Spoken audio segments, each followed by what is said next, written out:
Hello everyone! How are you? Fine, thank you. Hello everybody, welcome to the stream. Hi Daker, hi Crons, and everybody else who may be lurking in the background. How are you doing?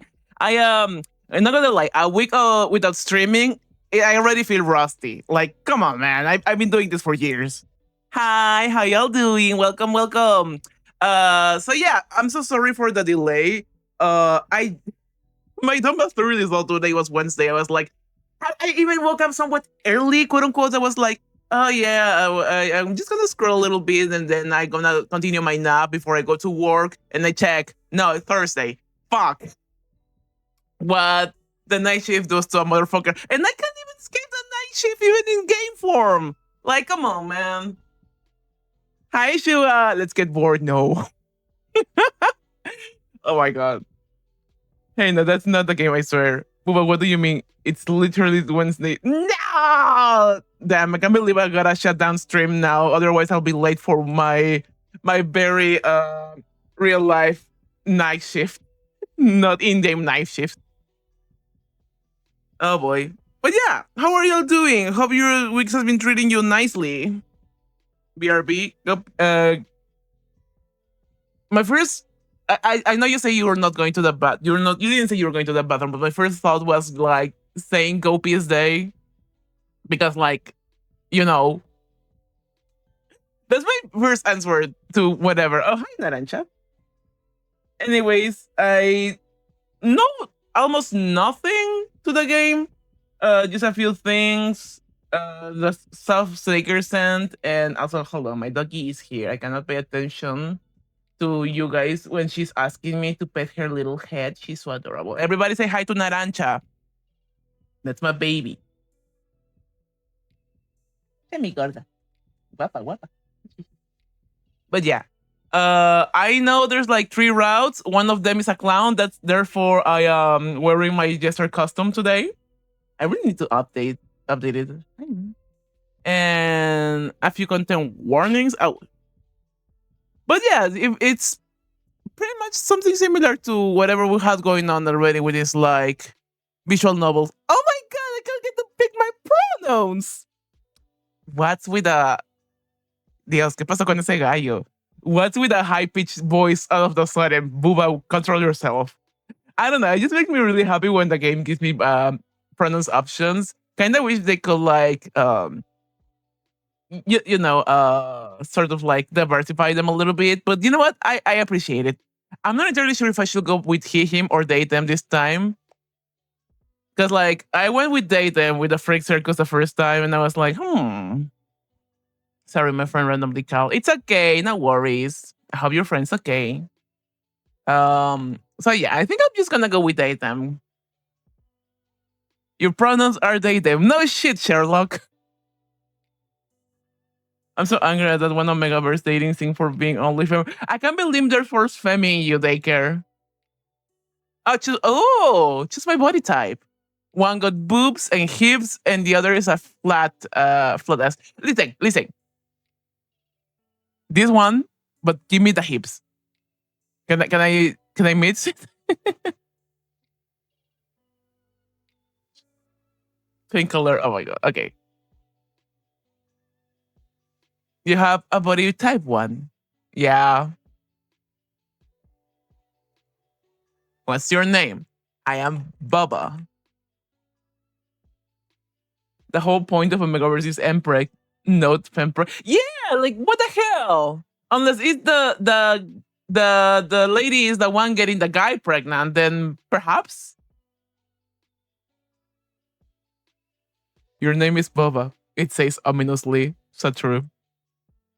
Sometimes I really wonder, how did I am here? Hold on, where's the scratch? No, the one movie beat where there's a scratch sound of the that's me. You may be wondering, how did I ended up here? Well, it all started in the summer of '98. No, quite literally. I think my birth was like. No, was not born summer of '98. I was born spring '98, like a few days shy of summer. Anyways, how did I end up here?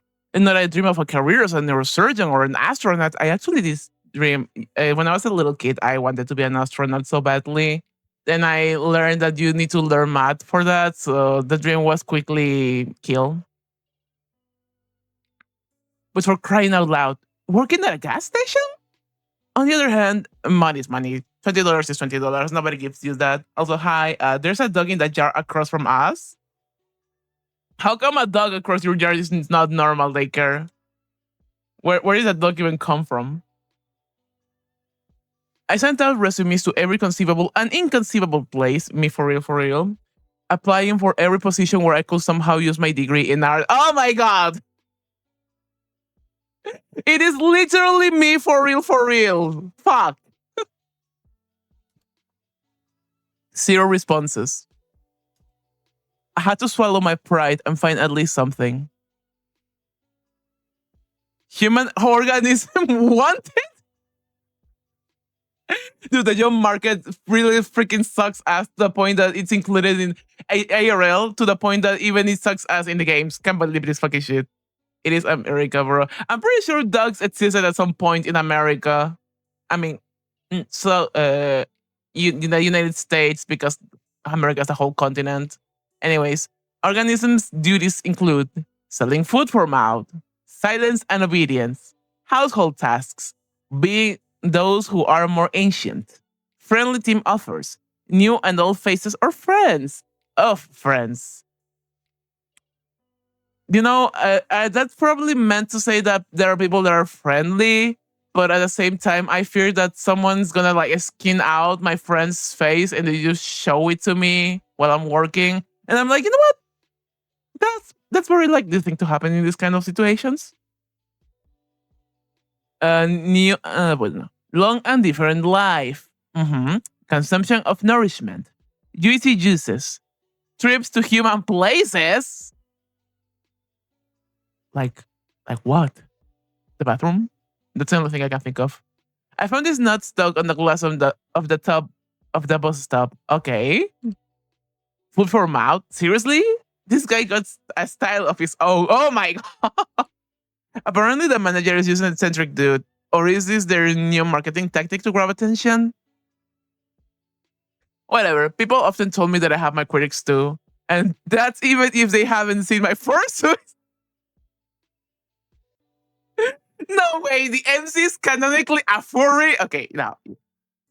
If it wasn't for money, I will have my fortune as well. I can't even shame them. It's just I am surprised for this level of dedication to the beat.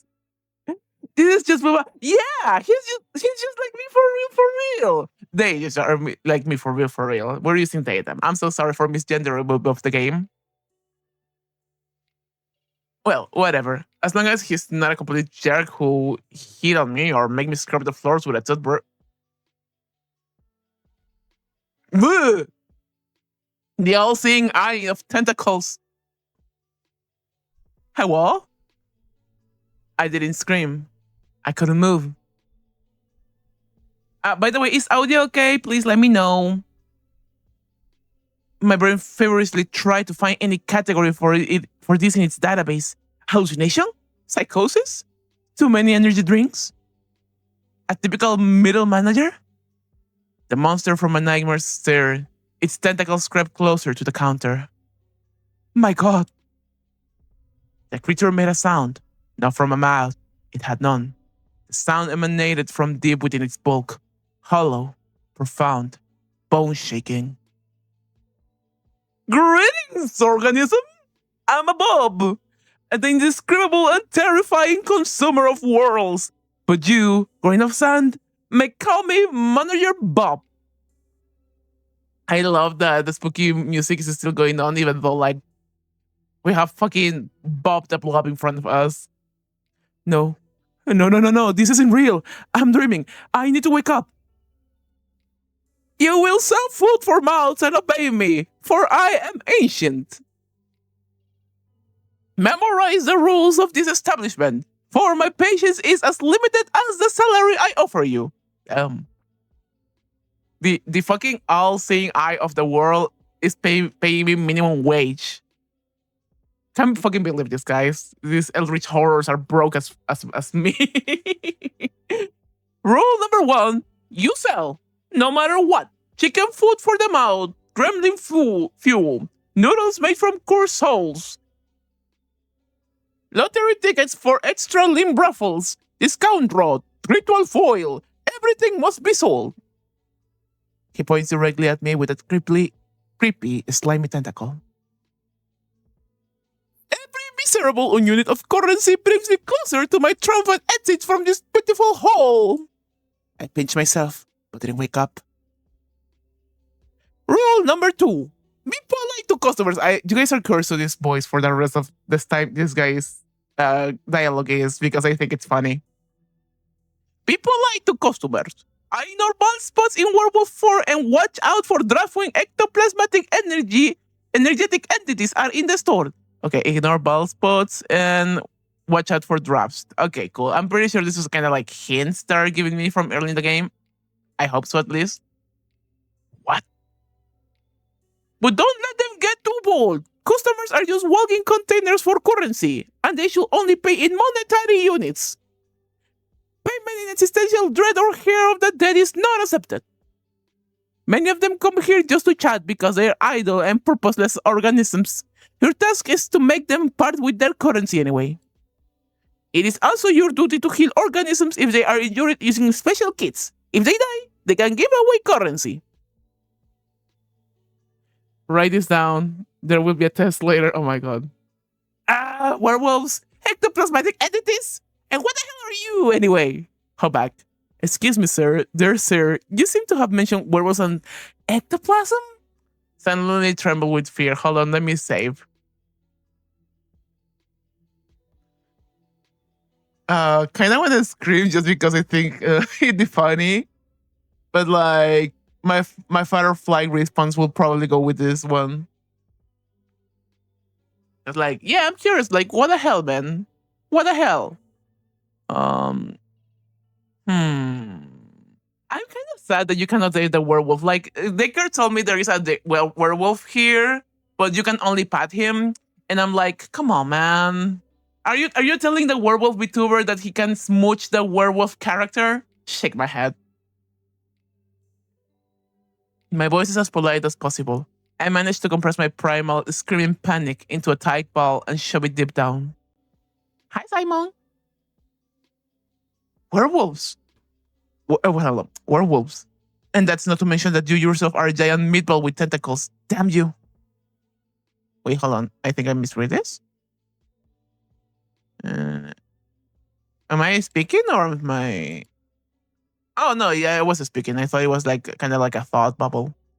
I shall answer your question, curious polite organism. Werewolves and ectoplasmatic entities are just a few examples of many insignificant life forms that frequent this establishment. What unites them is that they are not slaves to consumption. Yay, capitalism! Just like your kind. As for my nature, I am your immediate supervisor and the guarantor of your future financial prosperity. I'm at a gas station for monsters. I got a job with Cthulhu for minimum wage. Yeah, like, come on, man, this pay me a little bit more than minimum wage. Do I get any bonus? Do I have, like, health insurance? This is all you need to know.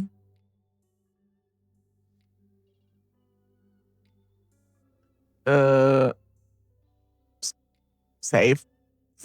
I'm so sorry. I will be saving all the time.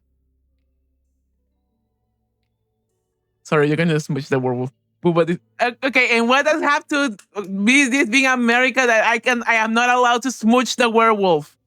Come on, give me them fluffy guys. Anyways, that really is all I need to know. I fear any more knowledge will surely drive me insane. For the first time, something resembling approval flickered across Bob's many-eyed face. There was a little heart here? What? What? A rare unexpected display of the grace of wisdoms that have not yet left the human species. Oh. Embrace your ignorance. Let it become your shield and a direct path to the status of human employee of the month. Hold on, save. Nonchalantly asks you, and what does the human employee of the month get? Do I get my freedom? Got bonus of 25 cents. Fuck off.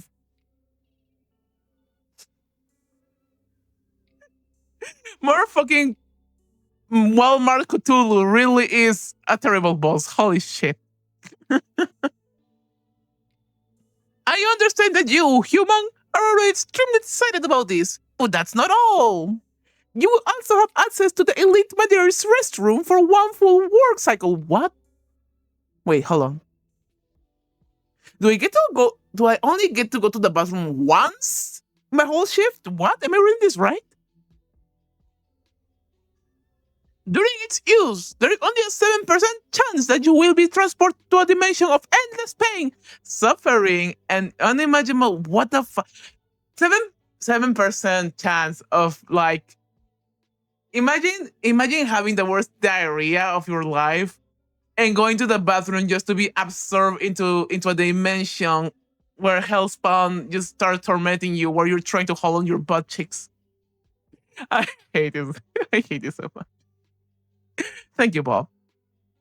Truly generous, boss. He suddenly places a jar in front of me on the counter. And the last rule! Remember, organism? The team container must be filled with money by the end of your wake cycle. If the bottom of the jar is visible, you will clean the sanitary rooms with this object for in the dimension of absolute horrors and suffering for 2,510 years. I couldn't take my eyes off the fork, the protection tool of my eternal servitude. At this moment, my mind fully capitulated. I have no idea how to read this word. Yes, I was I was hired by a multi-eyed cosmic architect squid. Yes, my clients will be non-humans. Yes, I'm being threatened with a fork and an eternal toilet cleaning.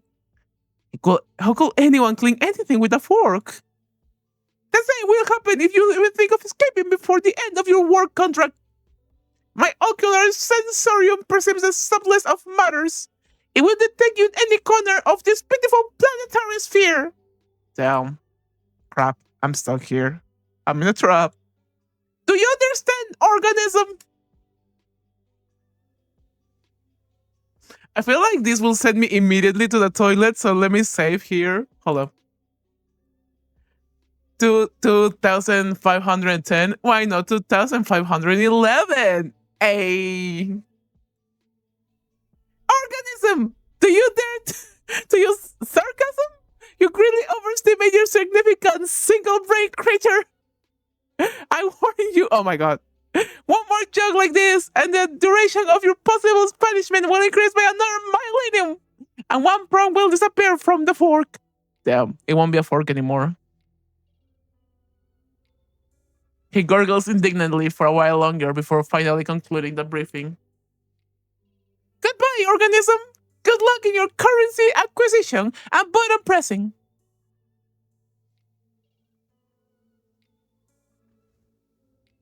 Okay, hold on. Let me save. Because, like, I feel like I should ask him how to teach me to use the. Wait, no. Could you show me exactly how exactly do I press the buttons? Point at the buttons and the vending machine. I feel like this will send me to the bathroom dimension. I have anxiety. I will save every fucking thing. Otherwise, I will die. I point at the sticky buttons in the vending machine. Bob's central eyes looks at my finger, then at the machine, then back at my face. The creature sighs. A tentacle stands from his body with tortuous slowness. With the drama of a pianist playing the last tragic note, the tip of a tentacle presses down. Click. Bob waits expectantly.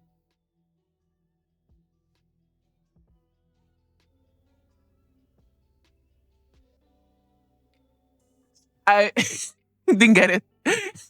The tentacle presses the button again. This time, even twice.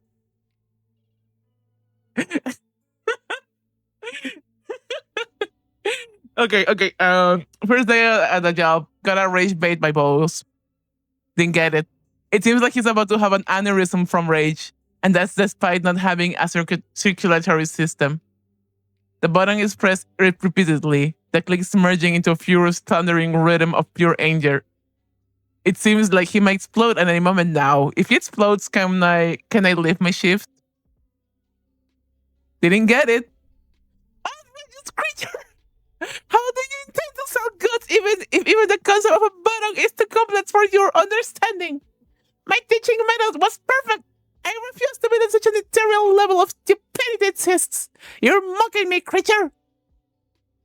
Don't you dare pull such jokes again. I wanted to be sent to the bathroom universe dimension thingy.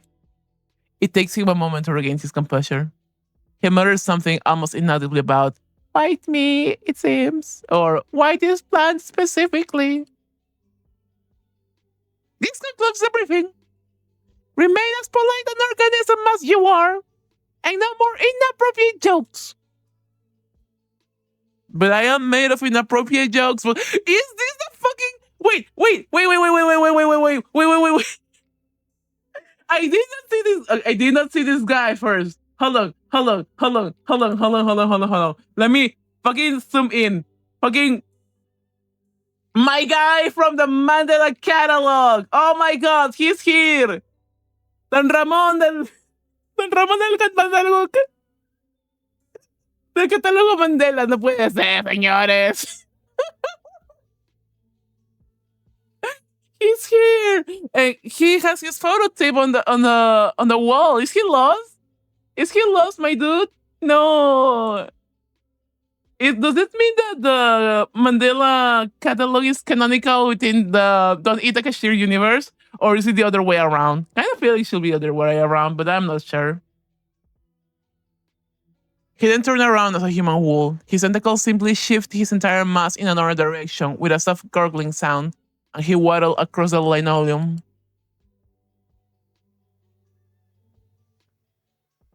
Finally, he left me alone. The silence at the gas station was broken only by the hum of refrigerators, containing juicy juices and the buzzing of the neon lamp above my head.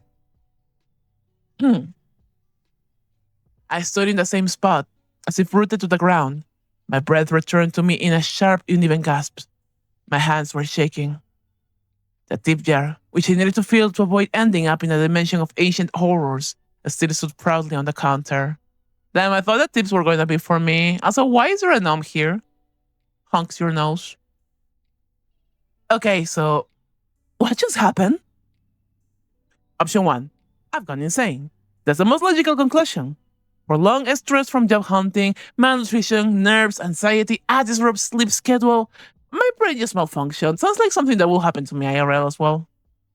Yes, that's it. I'm going to wake up on my couch in my dingy rented apartment. I pinch myself again, and nothing. I scan the room once more. It smelled of gasoline and no coffee. It was still absurdly real. That meant everything he said. It was all true. Werewolves, vampires, tips, the fork. A hysterical mix of laughter and a scream of terror while I'm in the throat. But I held it back. I needed to get through this. I needed to. I was expecting something to happen, and that actually scared me. Fuck off. Oh no. Don't tell me that's the first customer. Bells? What the hell? Hey! Hi, why are you jump scaring me with cheap creepypasta sounds, my guy? You don't look half bad, though. Shit. Where the hell did this clown come from? It took great effort not to look away from those red eyes, burning. Sure, what the hell? Burning in the pitch black darkness. Is he amused? Is he wondering if I'm tasty? Bob didn't exactly give any guarantees that I wouldn't get devoured at work. Mention of the game name in game fuck. My brain, still recovering from the encounter with Bob, was frantically trying to figure out how to break this ringing silence. You can just appear with the sound of a creepy piano, sir. Oh my god, that's literally me. Isn't it strange that I work at a gas station for a couple of bucks, yet you are the one who wears the jester's hat? No way! No way! He's gonna kill me if I say that one. This dude is way hotter than he hasn't even shown his face yet. Good evening, sir. What would you like to purchase? Please don't hit me. I'm just a miserable, tasteless cashier. Okay, I am saving.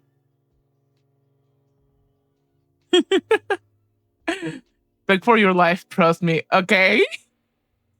Okay, I'm gonna beg for my life, but then I'll go back to choose like this one because I feel like this one is for me for real, for real. I wanna see him react.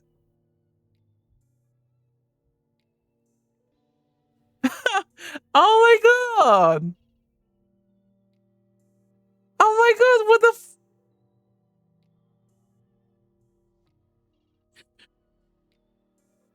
I am truly my standards are so low. This fucking that one audio from like it was like and then he smiled at them smile something. I don't remember how that usually goes. Way harder than the red one or the green one. Stop slandering my goat, Shua. Anyways, hi. Eat you. Oh, no, my dear slice of mortal anxiety. What a dreadful suggestion. I will never be so rude.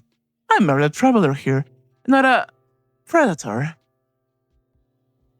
You are completely safe from the threat of being eaten. But from everything else, well, that's a whole other story.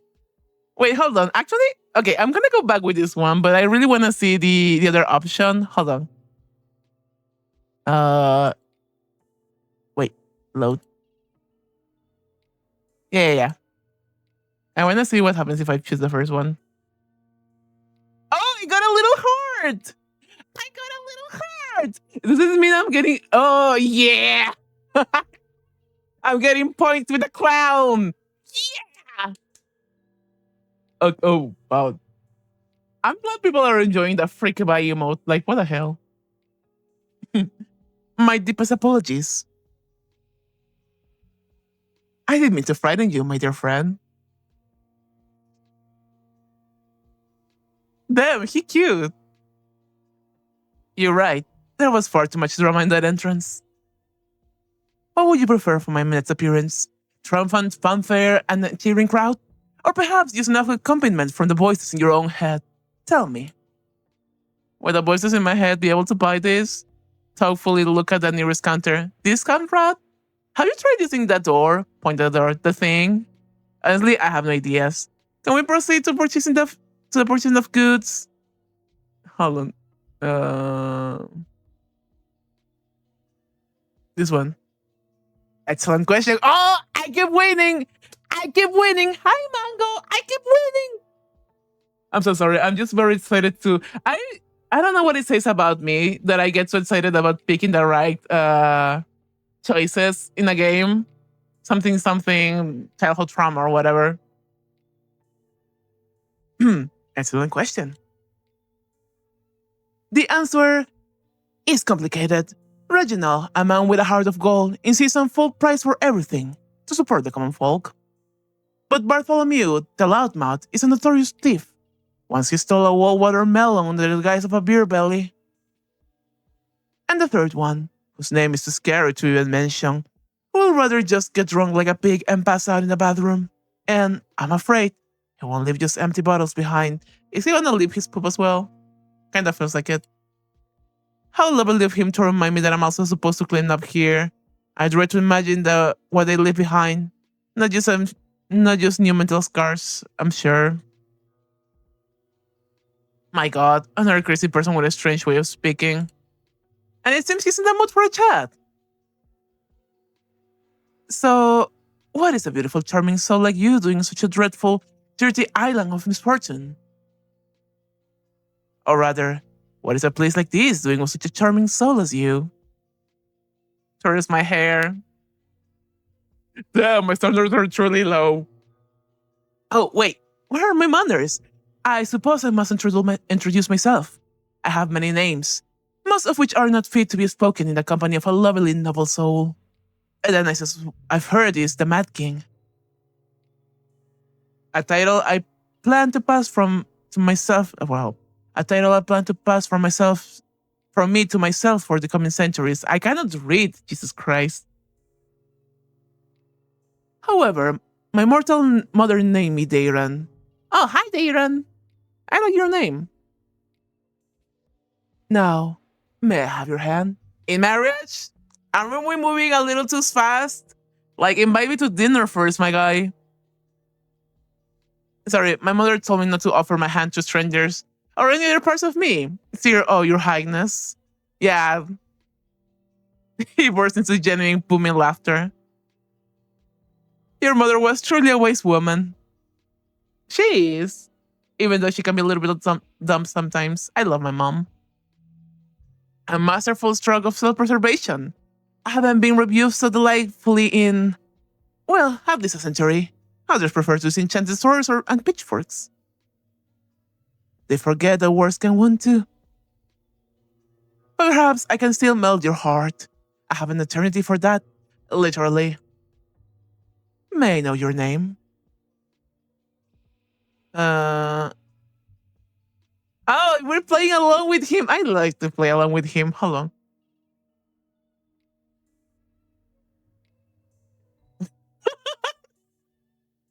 Okay. I know this one was like my friends call me Mr. Big, call me Big D, or they would if they had any. And I was like, okay, hold on. It really means like, oh shit. It really means like my guy just like saying he has no friends. They have no friends. But my thought was like, oh yeah, I don't have a dick. My friends don't call me Big D for that reason because I don't have a dick. Did you save? No, did I? Hold on.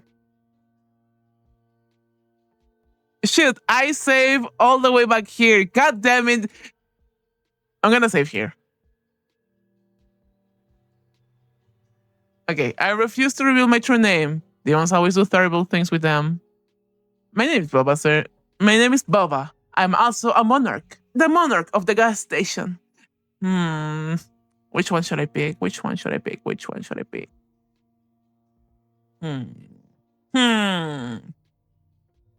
Because, like, this one,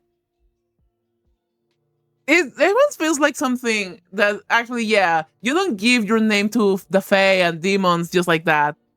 First, okay, fine. Just because I also was leaning for this one. I got a heart, thank you, Laker. I got a heart. A monarch, your majesty. Forgive my outrageous ignorance. I did not recognize the sovereign of this noble kingdom of oil and discounted juicy drinks. You are a monarch with a wonderful sense of humor. As am I. There's nothing better for subjects than rulers who appreciate a good joke. Many believe that absolute power makes a ruler's sense of humor more sadistic. But, as far as I'm concerned, they just never had a good, entertaining time impaling people. Why are you impaling people? Is this a sexual innuendo? Not the vaccine game, by the way. Let me know if I'm doing that too much. No worries, I will let you know. I humbly bow before you, your majesty of midnight shift. Sorry I didn't send envoys ahead.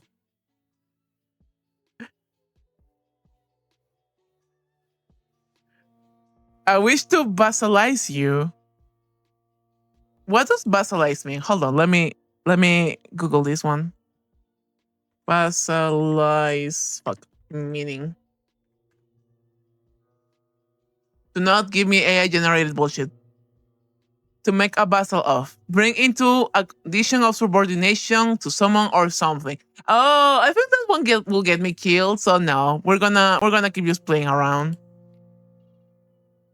I grant you my royal pardon. Let me save just in case, because like, just in case. A pardon from the lips of the monarch themselves. How my wounded soul rejoices. I am redeemed, reborn in the light of your mercy. This act of mercy will be sung by the poets of my realm, those who can still rhyme rather than just wallow in alcoholic oblivion. You know, my company has an especially interesting effect on the artistic types, as I've discovered. Nothing surprising there. It seems I've gone mad myself, or halfway there. Maybe it happened around the time I decided to become an artist. It'll be like that sometimes. Part of a canonical event for every single person that decides to pursue art as a career or just even as a hobby has to leave a little bit of their sanity behind to achieve that. I am indeed exchanging silly jokes with some mysterious toothy entity as if it's nothing. Maybe just adapt to this new profession really quickly? Maybe we're just insane. I mean, I have as much many other clowns. So, like, of course, this other one is gonna charm me and all that, whatever. Or perhaps I had a stash of nerves of steel in a bag. I can shake the feeling, though, that this clown is about to explode himself or blow me up. Can he just blow me? I am not cheating on Piero. This is Booba of another universe. In this universe, I have not met my wonderful, beautiful, pathetic man clown of Piero. That's how I justify multiple human shipping. I feel like my brain is turning to jelly. And I don't understand we'll finally get to the point. Actually, it's not all that bad. Yeah, I mean, I'm having fun, but like, we gotta sell. I'd be a little bit too anxious to flirt if I was way too worried about selling and, not being sent to the dimension of bathroom cleaning for 2,000 years. Not the other devil, but listen, I have drowned myself and other like characters of dating sims with like different versions of myself, like either me or my VTuber or a mix of both. And I don't know what it says about me. I am just a journer. And I guess clowns seem to be my type. I'm gonna pick this one. Maybe just being spoiled by all those mangas about sinister and tragic monsters. For real. It'll be like that. It'll be like that sometimes. So the only tragic thing about this client so far is his tragic unwillingness to buy my discount rod. So let's finally get to the purpose of my visit. Finally. It's completely unknown to me. Oh, for crying out loud. There's nothing interesting in the assortment of this pathetic shack, except for you. So I'm buying your time. Let's have dinner. I'm sure you must be hungry. Oh. You know, when I say take me to dinner first, I was genuinely not expecting for that to happen.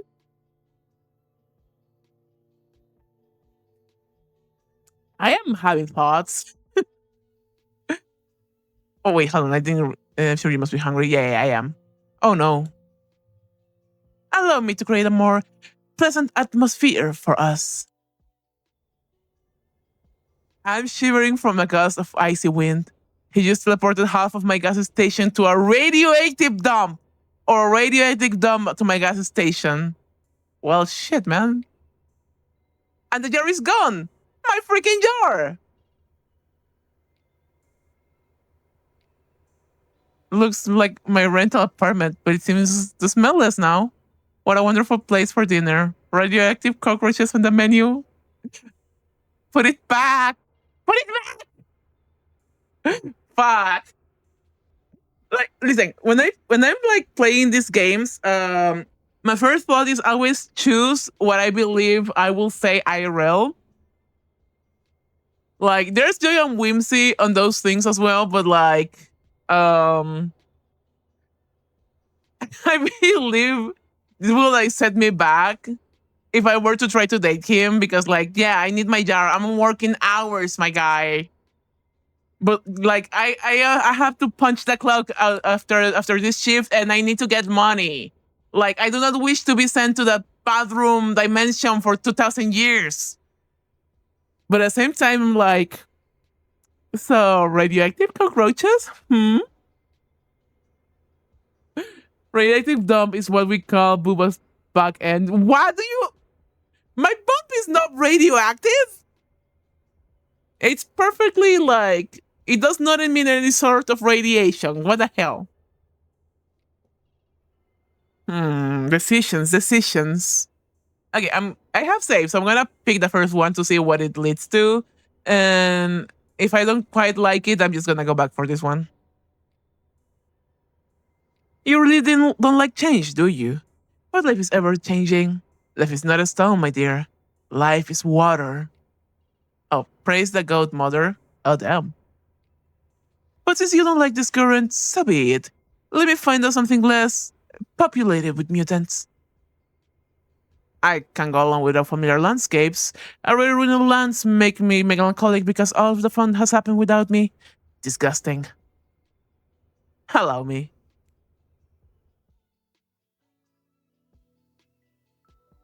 Oh, hi. This is something seemingly less radioactive. Amazingly, I haven't thrown up yet. It feels like I've been flushed twice through an interdimensional toilet. What's with toilets and this game? I feel like the toilets are more relevant to this gameplay than I'm letting be on. Fuck. I clear my throat.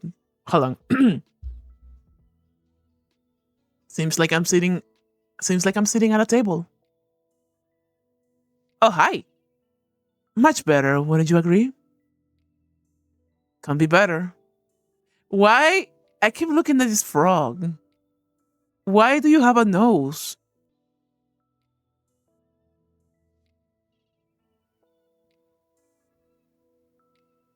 Fuck. Yeah, I will be like too mesmerized by this place to actually care about Bob in this moment. It's beautiful here. And strange. Is this your home? I got a heart from that. Words of a true poet, Boba. My two favorite categories, strange and beautiful. This place is much more than a home. It's my cage. And my greatest canvas for creativity. Every ugly tree, every mud toad. Oh, you made this fucker? Delightful. Effervescent. Every eye-bearing mushroom. It's all a piece of me. A marvelous place. Except when the rocks grow legs and start running. Including those that people make their homes out of. And now you're part of this place too. Isn't it wonderful? I'm slowly getting used to the landscape. The fireflies here are quite charming.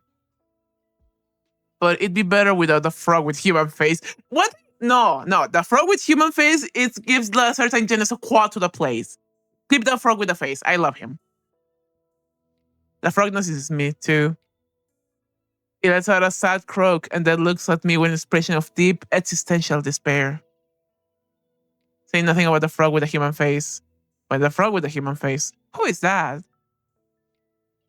That's Lorray, one of the brave souls who dared to challenge my authority. My dear friend, who once walked the path of adventure. Oh! I no longer. I don't feel safe any longer. Okay, yeah, it makes sense. If you can create stuff here, like, it might mean that I'm also like material for you to use. Doesn't sound right. However, he didn't foresee the possibility of being turned into a frog on a whim. He then tried to wield a sword with his tiny frog legs, fought to the end, a true warrior. Now, however, his foes are mosquitoes and bigger frogs. Tell me, dear, does he bother you? His little existential froggy crisis, I mean. Is it ruining the ambience? He looks at me with an interested expression.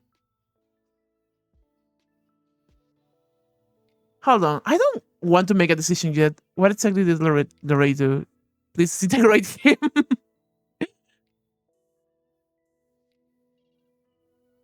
No, I want him to watch.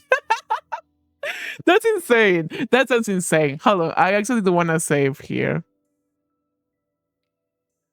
Um, it's either one of these two, but I'll say I'm very curious. What the hell did Lorraine do? Shit. I am curious, so let's go for the first one. Hold on, I don't want to make a decision yet. What exactly did Lorraine do? What did this walking sack of manure do, besides trying to kill me? Oh, oh, plenty.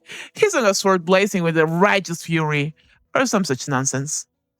He dared to come to my home, a world born of my shattered mind, and dictate what the natural order should be. Such an audacious, vile creature. He made such repulsive noises, clanking, crumbling, shouting, praying, threatening, and moralizing. The last part was the hardest to endure. But as it turns out, holiness doesn't prevent frogification or terrification. I found various uses for Lorraine over the years of our friendship. Oh, the fall of the great Lorraine.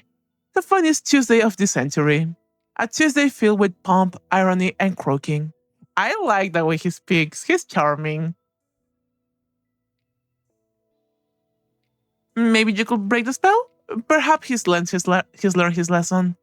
Alright, I guess I'll also turn someone who tried to kill me into a frog. I mean, like, probably he will. I kind of feel like if he were to be unturned into a frog, he will like either go to him like being turned into something else, not necessarily his human form, or he were to become human again, he will try and kill Darian. But like, as of, I feel like if you're telling Darian what to do, will feel like not the best choice to do in this kind of game. So, all right, I guess I also turned someone who tried to kill me into a frog. I got a heart from that. Fuck off. Exactly, my dear. You see and understand. It simply cause and effect, action and reaction. He who comes to me with a sword shall live as a frog. That's how it went, right? Oh, you truly are a kindred spirit, Baba. I knew there was a delightful darkness behind those beautiful eyes. Turns my hair. He looks at me with an interested expression.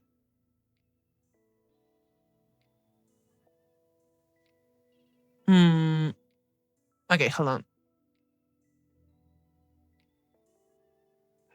Can you remove him gently? He's suffering enough. I wanna try this one. What a soft heart you have. My father used to say, a soft heart means soft brains. But I find all things soft quite charming. Let Lorraine land on something soft, and it won't even be a soft snake. So dinner. I'm sure you must be starving. Traveling between realities must be exhausting. Oh, hi, food. This looks strange, but it smells delicious. Meat with honey? I bet it's human meat. I wouldn't be surprised if the next clown I fell for also ate human meat as some sort of sustenance. And next to the meat, a purple soup, possibly made from less fortunate cashier. So, whether the food is poison or not, if I refuse, His Highness might turn me into a frog too. So I pick up a fork from the table. Actually, hold on. Hold on. Load. I don't mind Lorraine. I actually am missing the frog in the background. I don't mind Lorraine. You don't mind? Excellent. I think he really sets the tone for the whole clearing. Aesthetically. Yeah, like not seeing the frog there was actually sort of disturbing me. I'm so sorry, Lorraine. You have become a quite part of the background that I cannot like just forget about. A living monument of to the consequences of poor life choices. Lorraine, did you hear that? The novel grants you a stay of execution. You may continue your pitiful, mosquito-infested existence. So, dinner. I'm sure you must be starving. Traveling between realities must be exhausting. Okay, yeah, same thing, I guess. Made with honey, da-na-na-na. Where the food is poisoned or fall, how much room into a frog, blah, blah, blah. And this is the most delicious thing I've ever tasted. It's 100 times better than those cheap instant noodles I usually buy in supermarkets. My guy, you've been eating like shit this past few months. Like, I wouldn't be surprised if whatever kind of salad thing he gave us will actually be tasty. Anyways, PP. Hi, Yuriko! Welcome! Even the fact that I'm currently in some other universe surprisingly doesn't seem to harm my appetite. It seems you're your cuisine. My chefs have always managed to cook well. On those occasions when I noticed it. I assure you, you won't regret this dinner. At least, not for the first half hour after the meal. Am I gonna shit my pants? Are these lays? Are these? If I had a penny for every single clown that lays my food, I would have 2 pennies, which isn't a lot. But why does it keep happening? Okay, let me save. Yes, thank you. You are very kind. This is the best purple goo in my miserable life as a miserable cashier. Thank you for the food on my plate not staring back at me. Shit, all of these are good choices. Fuck. I am actually very curious as to why the hell is he doing all of this. Because, like,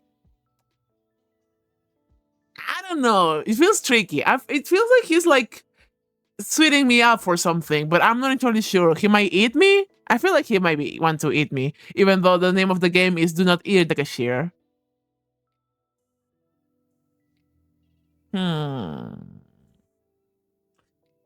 Did I save? Yeah, I did save, I think.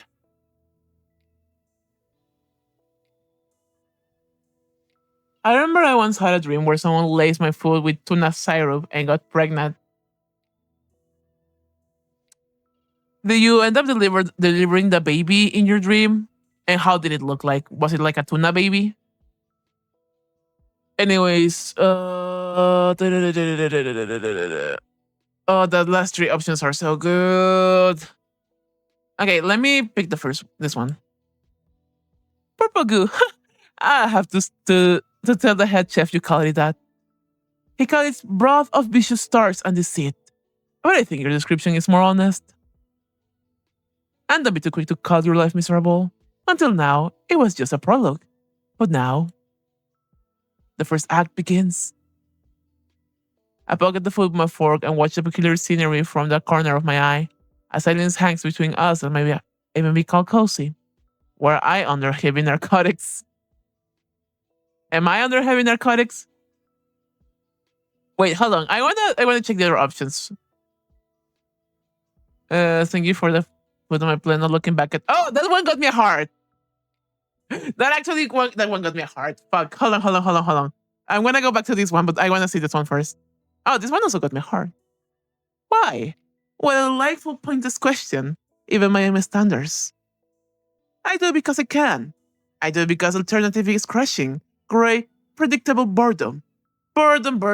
Oh wait, no. This guy is giving me shallow milk vibes. Where's my Pookie? Where's Coffee? I need them to see this.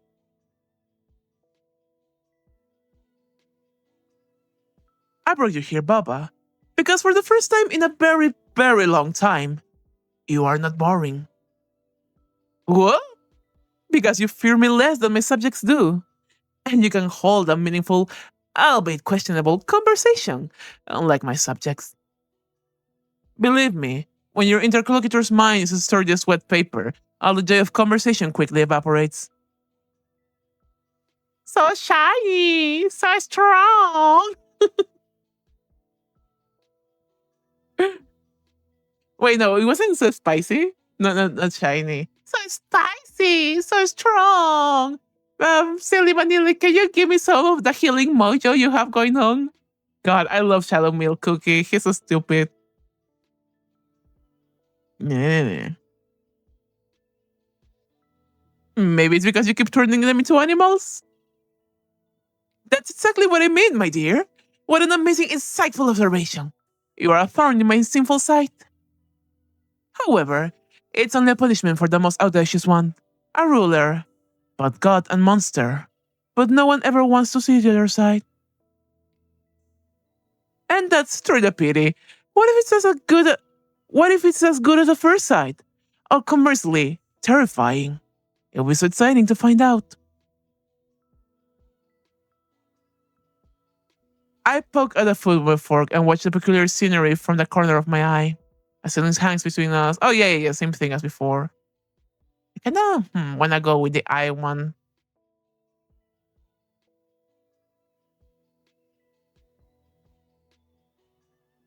Dear Fortune, however, I want your lovely eyes to look at me and only me. But the left and the right. Do I have any other ones? Can I have a third one? I particularly like the right one. It has more spark. Thank you. I have astigmatism on that one if I remember.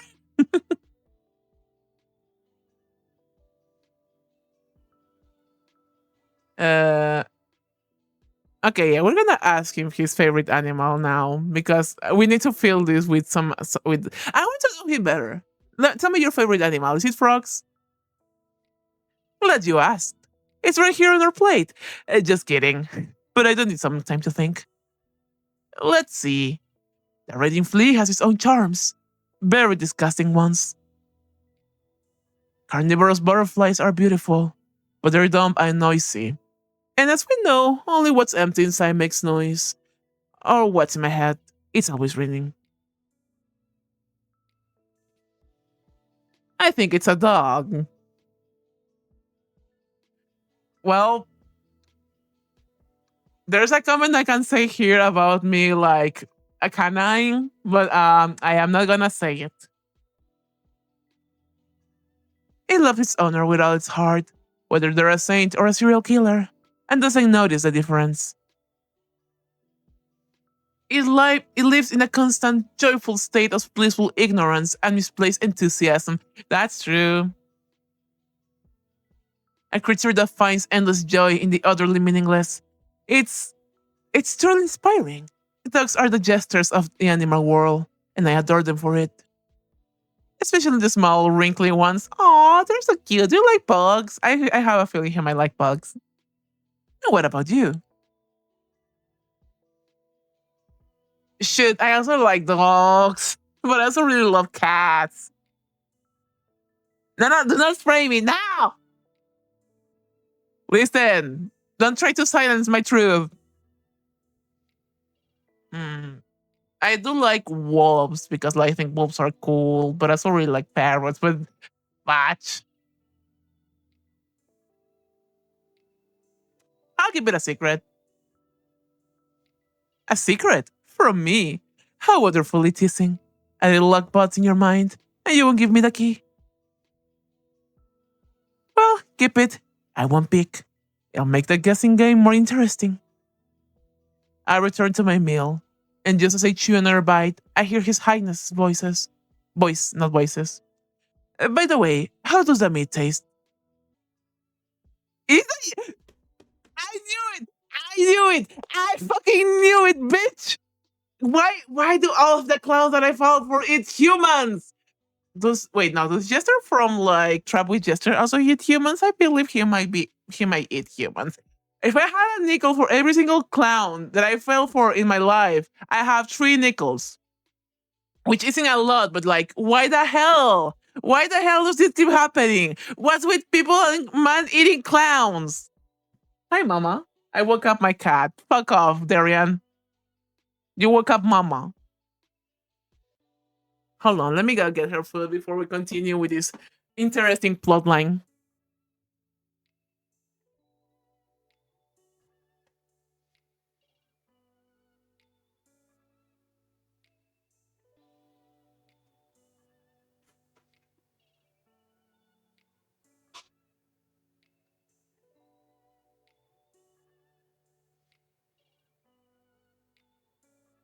Well, I have returned. Like I called it. This was my bird trap. Only Creepcast fans will know what that means.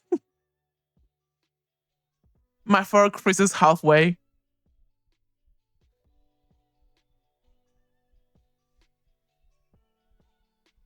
Oh fuck! Oh shit! What are these questions? What are these answers? I feel bad. I feel bad for having to choose. What is going on with this clown? Not as tasty as the one I had the day before yesterday. Oh hi Multi. You didn't get me. Swallow with difficulty. Yes, thank you. Quite tender. Why the hell is there human flesh on my plate? What the fuck? I think I'd be way too stunned to actually give a proper response. I'd be just like, I'd be looking at him and then at my food and then at him again and be like, oh, fuck. Of course this is happening. Of course this is happening. Oh boy. I'm gonna pick the third one because like out of all those this, I feel like this will be like the wisest choice to make. Be like, oh shit, okay. Of course the interdimensional traveling just clown thingy is feeding me human flesh. Okay. I might need to play my cards accordingly so it doesn't eat me. It was always meant to happen. I mean, they're not eating the cashier at least. Doesn't mean they didn't have to eat other humans. Swallow with difficulty. Yes, thank you. Quite tender. And while most nobles will faint or have a fit, you mind your manners. Charming. But don't worry, my little polite marble statue. It's just venison. Oh, okay. It's not an actual human flesh. Oh, but he was waiting for a reaction from me. Fuck. I'm curious to see what's the other option now. As far as I can tell by taste, not very intelligent.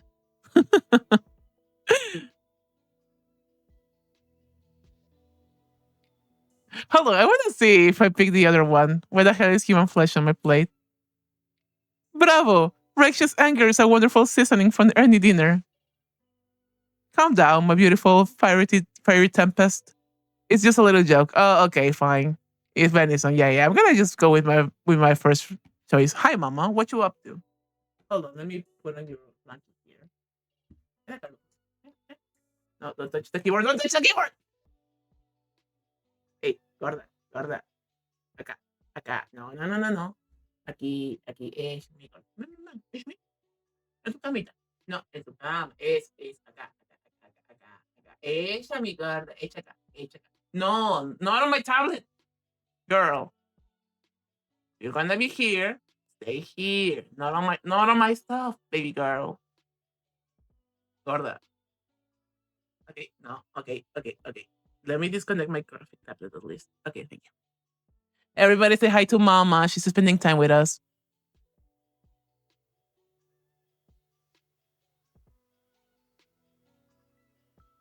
It's definitely not Timmy or Carpenter who unexpectedly disappeared near the large kitchen cauldron, perfectly sized to fit in it. Definitely not. I've personally issued several decrees related to cannibalism, perhaps even concerning its prohibition. But that's beside the point. I rarely have visitors, and I'd like to tell you about our interesting guests. After all, it's the most fascinating thing I can share with you. For a place where mushrooms with ice grow, it can be incredibly dull here. Shadows in the clearing thicken and stir. They detach from the gnarly trees, rising up from the ground like black ink and spread across the wall. Dancing and intertwining, they prepare to perform at their master's whim. Behold this incredibly crooked castle, my dear. Crooked to the point of absurdity. Sadly. In reality, it curves look far more aesthetic, but give the creator some leeway for expressiveness. Many brave and not so bright souls have tried to conquer this terrifying, dark, eerie crooked castle. So many that it became even more crooked.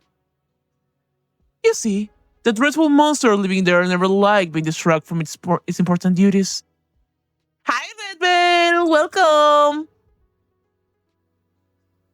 Terribly important duties, like having long, deep conversations with its own reflection or concocting recipes with raisins.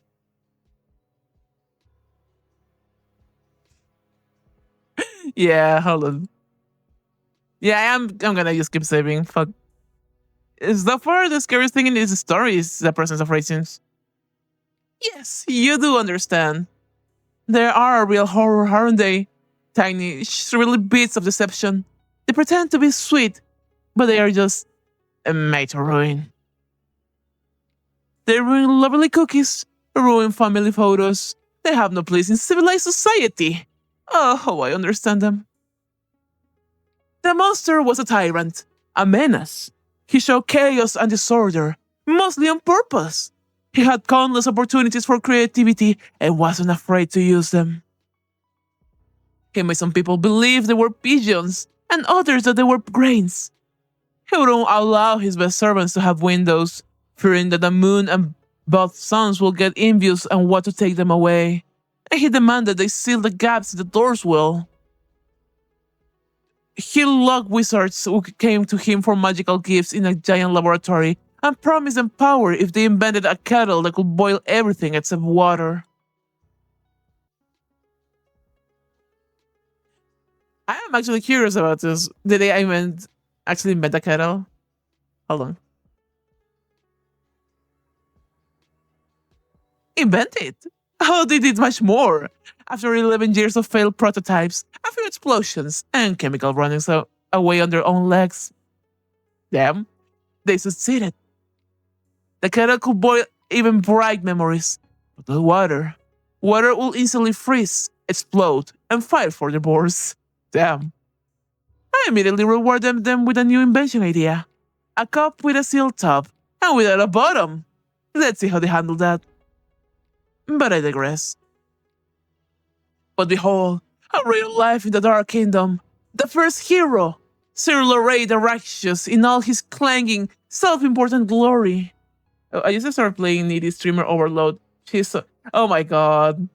I sent you strength, Red Bell. He took a knee to rest briefly because the weight of his righteousness was bad for the health of his poor back. Following rumors spread by the same monster, he fought his way through the monster's loyal subjects too. By the way, where did you find them? Most of my subjects are too busy contemplating the color of suspenders for their suspenders or lamenting their fate. I cherish them in their imperfection. Anyway, it doesn't matter. They were probably the most restless of them. Every story needs minions.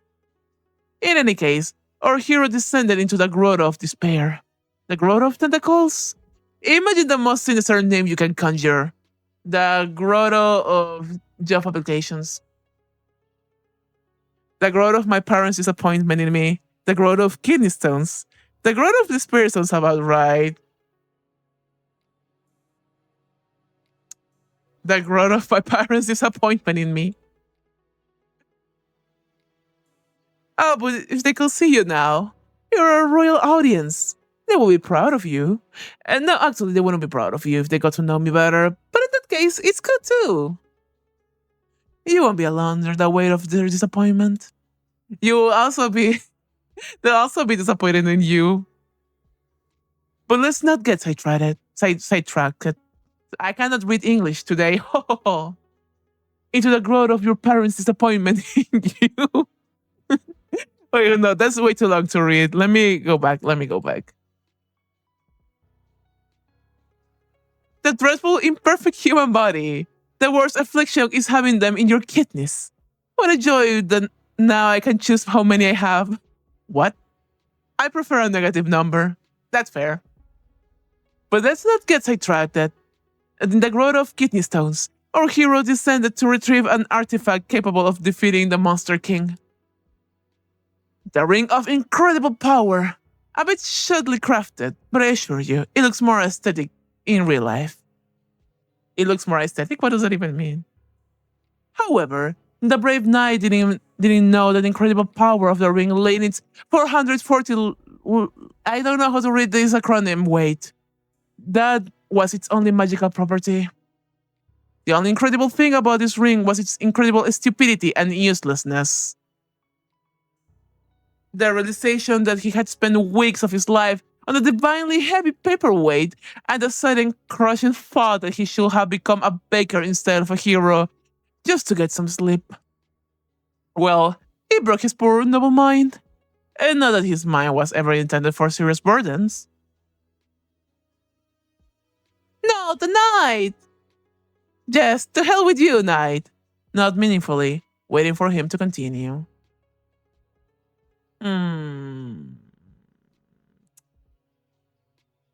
I'll be like, oh, poor knight. Oh well.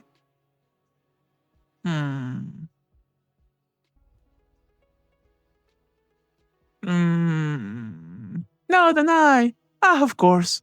Poor brave knight. You tender hearts more for him. It's no surprise. Wait, damn. If you feel like jealous, let me cheer for his the defeat or whatever. A bit of gloating. A touch of delightful, deserved cynicism. Oh, it's splendid. How wonderful that we share this dish together. So the knight perished. But then, along came Elmer Eagle Eye. They say he carried his nickname by escaping from an enemy fortress. On the third day of his captivity, he noticed that his prison cell was lacking the fourth wall. An archer of legendary skill who tried to kill me with a precise shot. Constantly, during breakfast, while bathing, at balls, during sleep, and even while I was devising a plan to get rid of him. The audacity. I hate just killing them. Turn them into madmen is much more fun. And I bestow a little curse upon the elf as well. I made it so that every time he drew his bowstring, he'd hear the most annoying melody to his ears. Elmer was a terrible racist. He hated dwarves, and so naturally the melody became the national anthem of the dwarves, played in a loop by a bagpipe orchestra. The pure rage he provoked derailed him. He raised his aim every time. Eventually, he stormed the castle, dropped his bow, and begged for a job at my court in exchange for changing the song to anything else. Oh my god, he is hitting the Shinji pose. He was desperate, and I was a villain. Everything aligned incredibly well.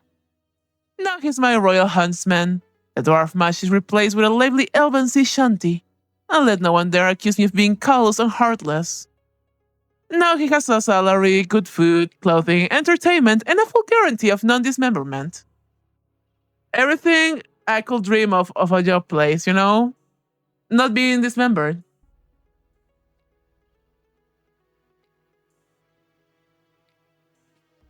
You missed the opportunity to change his dwarf national anthem to dwarf serenades.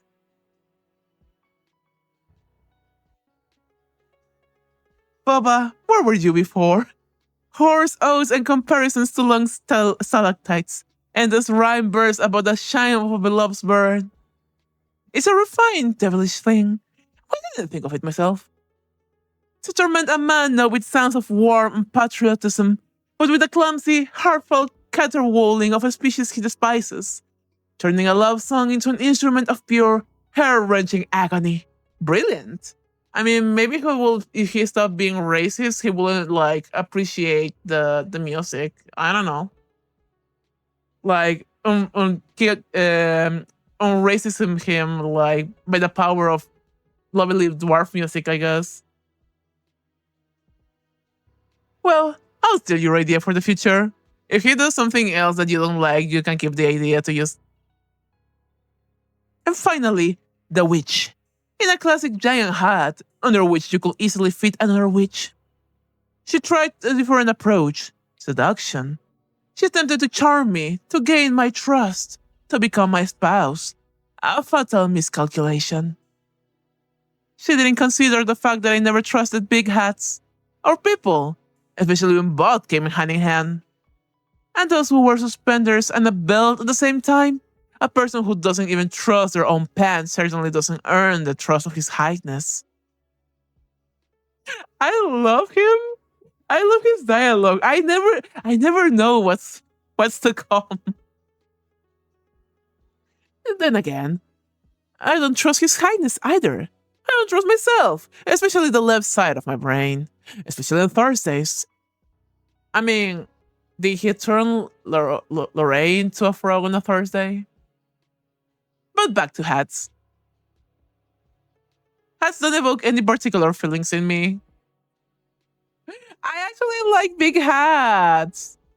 Like that's the pinnacle of character design. I'm so sorry, gonna have to disagree on this one, Darian.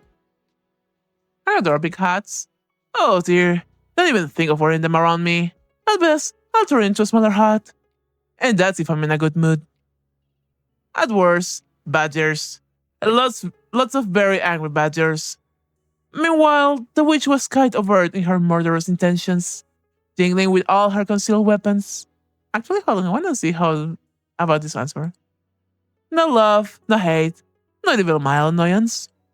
Really, I suggest you quickly develop a strong opinion about them. They say it's highly entertaining hobby and useless, like any good hobby. Yeah, okay. I'm gonna keep the big hat love. Oh wait. Da-da-da-da-da. Meanwhile, the witch was quite overt in her murderous intentions, jingling with all her concealed weapons. Why does a witch need so many hidden blades? She must have been very bad at witchery. In any case, she now resides in my dungeon. And you see, I haven't decided what to do with her yet. Oh! Oh, I don't know where this is going. Her fate is a blank slate, a story yet to be written. So, I offer you the pen. I simply adore random choices. Give me yours, Baba. What punishment befits her? What? Does he really want me to decide what to do with a real person? Can I even save her? And does it matter what I choose? Everything here follows his whims anyway. But as long as I play the circus monkey, I have a chance to get out of here alive. Maybe I should just entertain him? Damn, what should I do?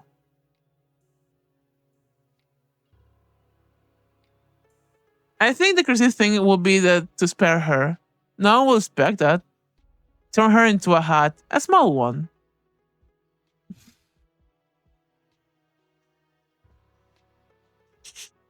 I'm gonna be honest, I think my first choice will be trying to spare her. But the idea of turning her into a small hat, I kind of find that funny. Turn her into a bidet. I kind of wish that was an option. I wish that was an option. Shit. Uh, I'm gonna pick the hat one just for the shits and giggles. I don't hate woman. Like, she tried to kill him. The one who lived by a big hat shall become a small hat. The irony is so absurd, it's beautiful. So be it. Let her be a small cup of eternal regret. She tried to get into my head, and now she can barely cover it. A brilliant sentence. Wait. Hold on. I want to try and see what these ones will do before I jump back with a small hat again, because I really like the small hat choice. A quiet chuckle escapes his lips. Using mercy as a weapon of chaos, are we? To forgive her not of kindness, but because it's the most illogical, unpredictable, and therefore maddening thing. She'll spend her life waiting for me to change my mind, waiting for me to jump out of from behind a tree and send her back to the dungeon. Wonderful, such incredible psychological torment. So be it. Well, at least she'll be alive.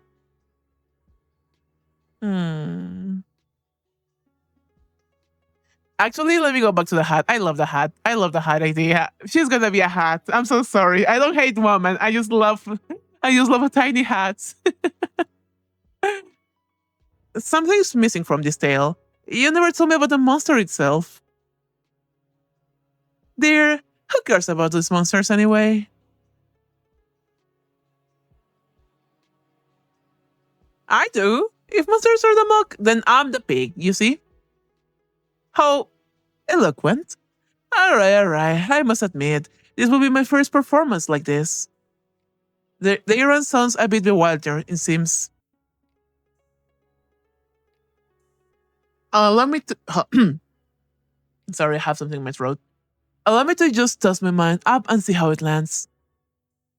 You see, the monster was originally more modest and less majestic, but we all have to start somewhere, right? Then my head suddenly became a bit crowded. First whispers, then arguments, then full-fledged discussions that had to be participated in, and involving inanimate objects. Guests in jar doors, closets, even in cookie jars. Oh, he doesn't like jars. Every container a potential foe, and I was surrounded by containers. To be fair, sometimes they tell fun stories. Oh, hold on.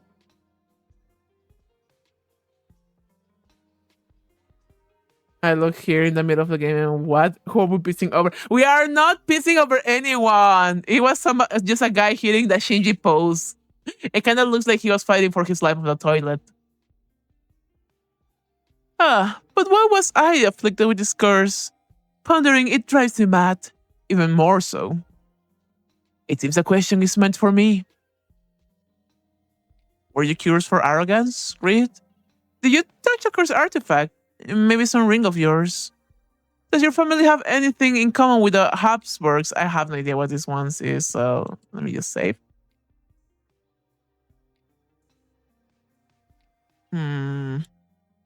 Dear, I'm afraid you confuse cause and effect. It is I who rings mad, not the other way around. Any poor innocent artifact I happen to touch might start screaming, and might start screaming uncontrollably or trying to ask those around it about the meaning of their lives. No, I'm afraid it's a tad a bit more banal. Jesus Christ, I cannot read.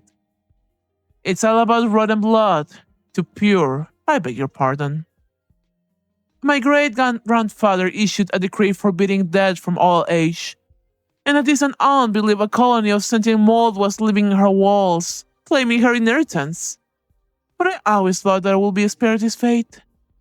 Oh, I had to be temporarily isolated to avoid embarrassing guests at royal balls with the young prince pointing at noble lords and saying, the nuns finally got out from under my bed. What a misfortune for the entire family, except for those in line for the throne before me. My dad will have solved many problems for my family, and indeed, many of my own problems too. I made a decision. We made it, to be precise. There was already a whole council for us by then. However, Chaos had other plans. A god, a goddess, a cosmic clerical horror. I don't know. Something ancient and terrible board found itself a new source of entertainment.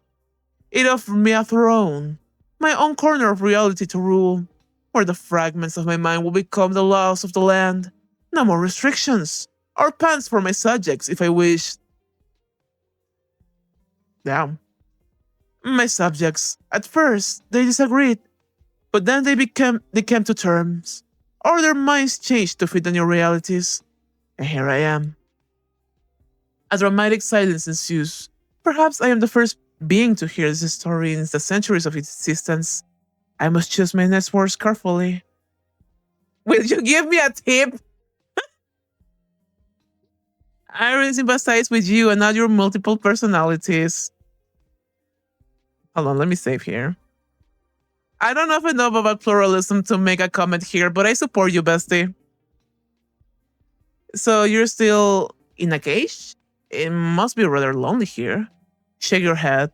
How can you just look like a family member in a tower? It's unthinkable. Thank you for the story. Shoot.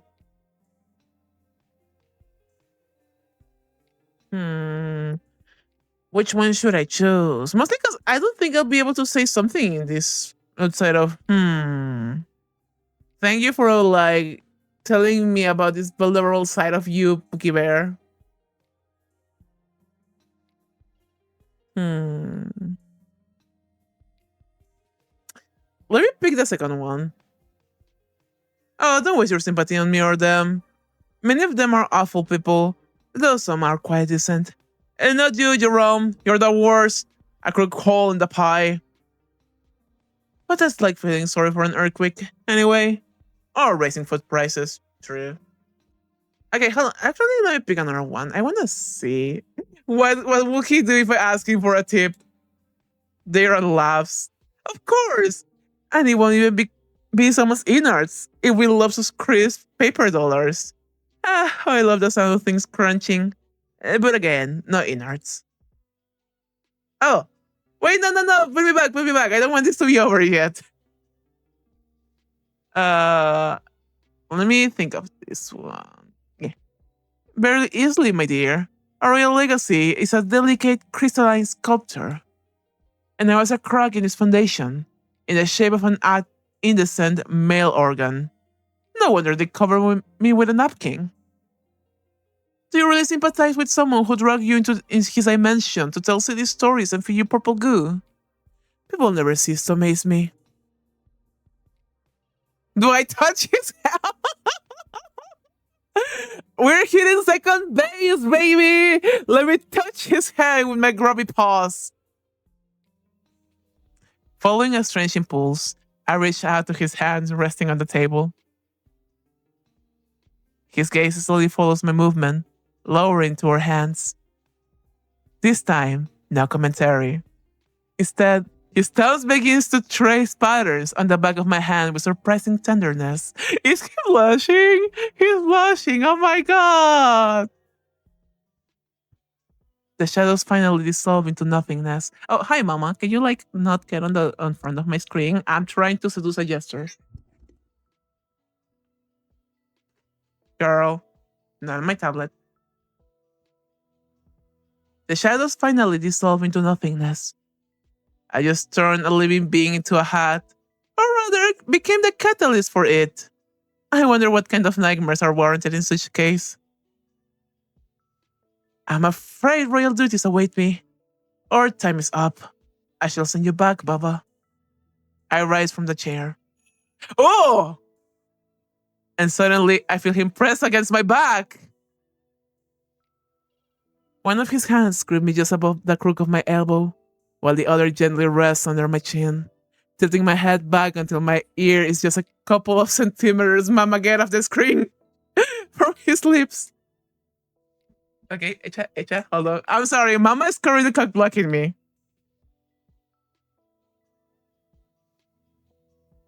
But don't think for a second that this is a goodbye. It was merely an overture. His voice, usually so mocking and calm, now sounds eerily sinister. A cold thumb lightly strokes the line of my jaw. I try to suppress a shiver. You are a very interesting, incredibly curious guest. Possibly the most curious one I've had in centuries. And I found that I don't want our acquaintance to end here. It's terribly unfair that you'll learn a couple of my secrets and reveal so few of yours, isn't it? I can't tell whether he's flirting or threatening, but perhaps a bird trapped in a cage of bills, failures, and endless anxiety. How high could you fly once the cage is open? Your shift will end, the sun will rise, and you'll want to head home. Perhaps on something more elegant than a bus? Maybe in a carriage of polished bones. We'll meet again, Baba. Very, very soon. And next time, I will let you go so quickly. I squeeze my eyes shut. The light is blinding, even with my eyes closed. So unusual after all this darkness. The jar is full of money! Yeah! I got money, baby! And all I had to do was flirt with a clown. He's probably gonna kidnap me next time he comes over.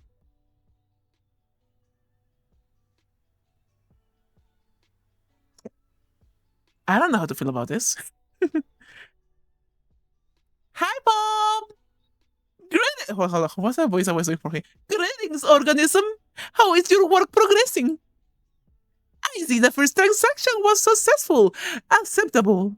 This still doesn't save you from the threat of cleaning sanitary facilities, but it's a wonderful starting point for your entire tiny life. Even more than successful, the client tried to fill the entire station with money, probably due to extreme affection for you, organism. Yay. Unfortunately, the terms of the intergalactic treaty do not allow such actions. Tips exceeding the amount of set by the council by approximately, I don't know how to read this percentage of number, were disintegrated, to my great regret. To my regret as well. So, I'm a god from another world like... wait, no, that's not Bob, that's me.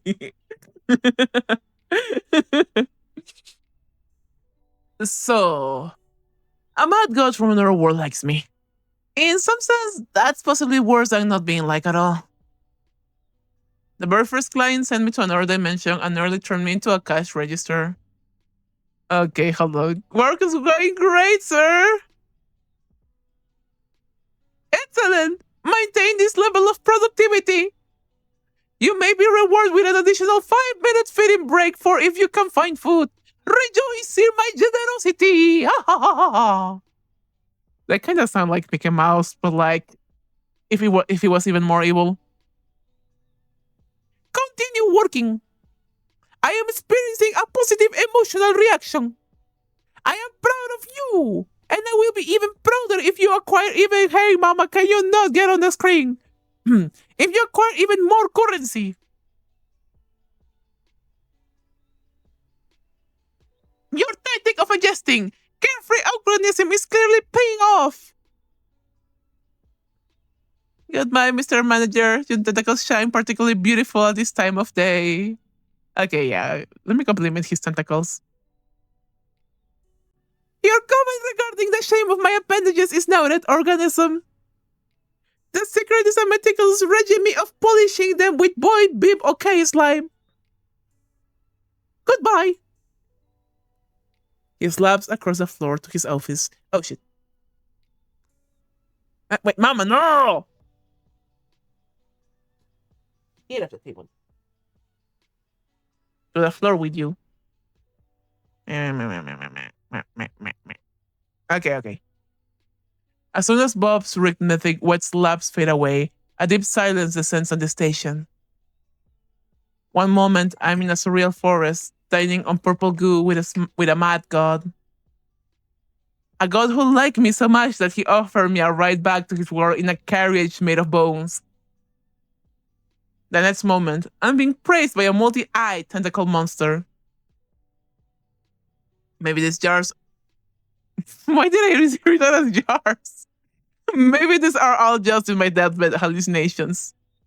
I'm going insane. Some part of me enjoys these mad adventures. God, give me back my bills, my noodles, my arguments with strangers on the internet. No, actually, I do enjoy this. Because, like, look. If I go with a clown, it means that I won't have to suffer capitalism anymore. So, we're going with a clown. I am enjoying this. I'm an adrenaline junkie. Disgusting. I have to deal with that too. We're learning a lot of stuff about ourselves today, Booba Cashier. In the midst of my contemplation, terrifying sounds emanate from my boss's office. Unfair bills! Unacceptably large numbers! Of course, what else could upset him so much if not that? Steps another visitor. This one decided to come in through the door for a change. Oh, hi. He seems unwell. I hope he doesn't knock over my shelf of shampoo with a jojoba. With jojoba. I'm so sorry, Jojo. I read jojoba as Jojo's Bizarre Adventure. Fuck. And oh, hi. That's a lot of blood. Are you okay? He's not just unwell. He looks like hell. Literally, all the skin on the left side is torn off from his jaw of his. Oh, that's torn off his skin. Oh boy. Oh boy, I'm not good at dealing with this. Let me call a doctor. I swallow nervously. What kind of meat grinder has this guy been through? He looks like someone who could rip me apart if he doesn't like what he wears. I need to be careful if I don't want to become the next victim. You look like the Terminator at the end of the second movie, buddy. The Terminator who just wrecked my entire floor. Give him a thumbs.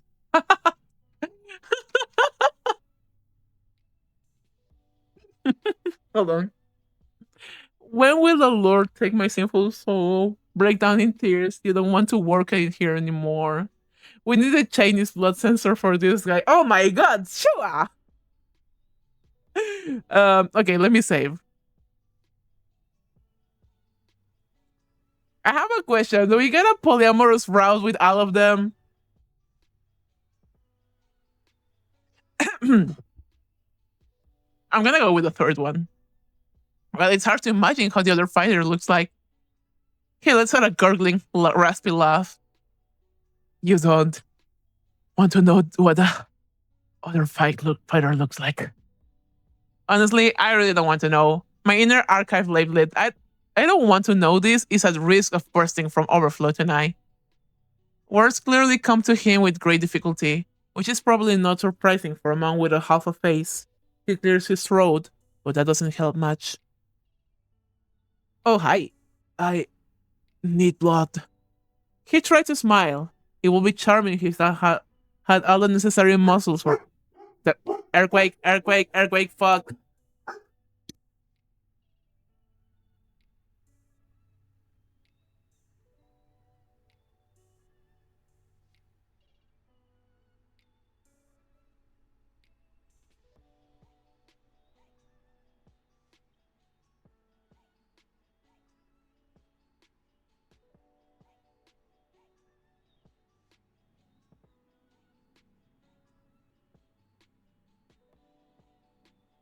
It's okay. It's okay. We're fine. We're fine. It was a small one. Okay, it looks like more of a tremor than an earthquake, but earthquake was the first word that came to my mind. It was kind of long. I wonder where the epicenter is. Yeah. Okay. Okay. Just a heads up. Peru is like land of the earthquakes and tremors. So like, um, it's normal for this to happen every now and then. It also means that the weather is changing, which is like understandable. We're like nearing fall and winter and stuff. Earthquakes never happen here. That was scary. I don't know what to do. I am so sorry. I didn't mean to. Okay, okay. Listen. Okay, first of all, everybody, calm down. I'm fine.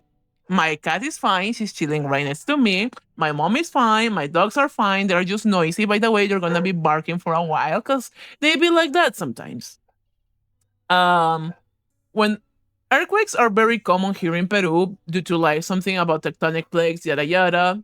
And the only reason I usually ignore them. Sometimes they happen on stream, but there are times where they get a little bit too loud where I start to worry, oh, I might actually need to like evacuate or help my mom evacuate because like for those that don't know, my mom's a disabled woman and I need to get her first so she can move faster so we can go to a safer area of the house. Though technically my house is like very well built, so that's not like an issue, but still you can never be too careful with these things. But yeah, everything is fine. Just wanted to give you a heads up. I'll be fine. Don't worry about it. Yeah, I'm the Ring of Fire. The Ring of Fire. Bubba got the house shaking with how long he gets. What? What? Bubba sees a hot man and a tremor happens. That's a coincidence. Hold on. Naranja! Sorry, she's being particularly noisy right now. But hey, now we had a earthquake break. I might as well go for some water because like my throat is like getting raspy from all the talking. Also, I need to like make sure the doggies aren't going insane. I'll be right back. Won't take me too long. Let me change the screen.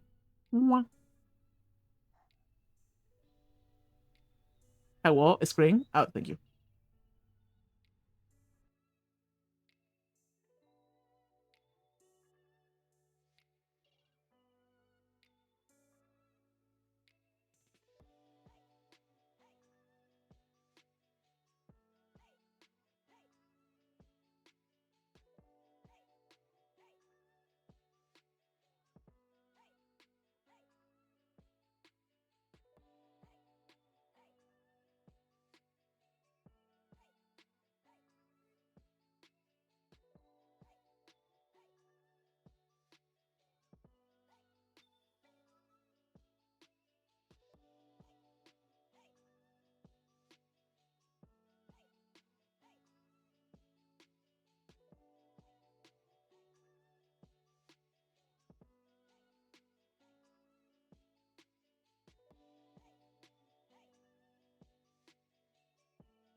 Hello, I have returned. How y'all doing? Hello, hello. I got some Gatorade, Esporade. Sorry, my baby niece is talking to me. Okay, she left. Ya, bebé, cierra la puerta. I'm so sorry. She's asking me, "Are you working?" And I'm like, "Yeah, I'm working." And like, "Okay, I'll close your door." And I'm like, "Oh." It's se llama Esporade. That's the name of the brand, anyways. Uh, we continue. He tried to smile. It will be charming if you still had all the necessary muscles for that. Now will haunt me in my nightmares, among other things. The client pauses again, briefly to clear his throat.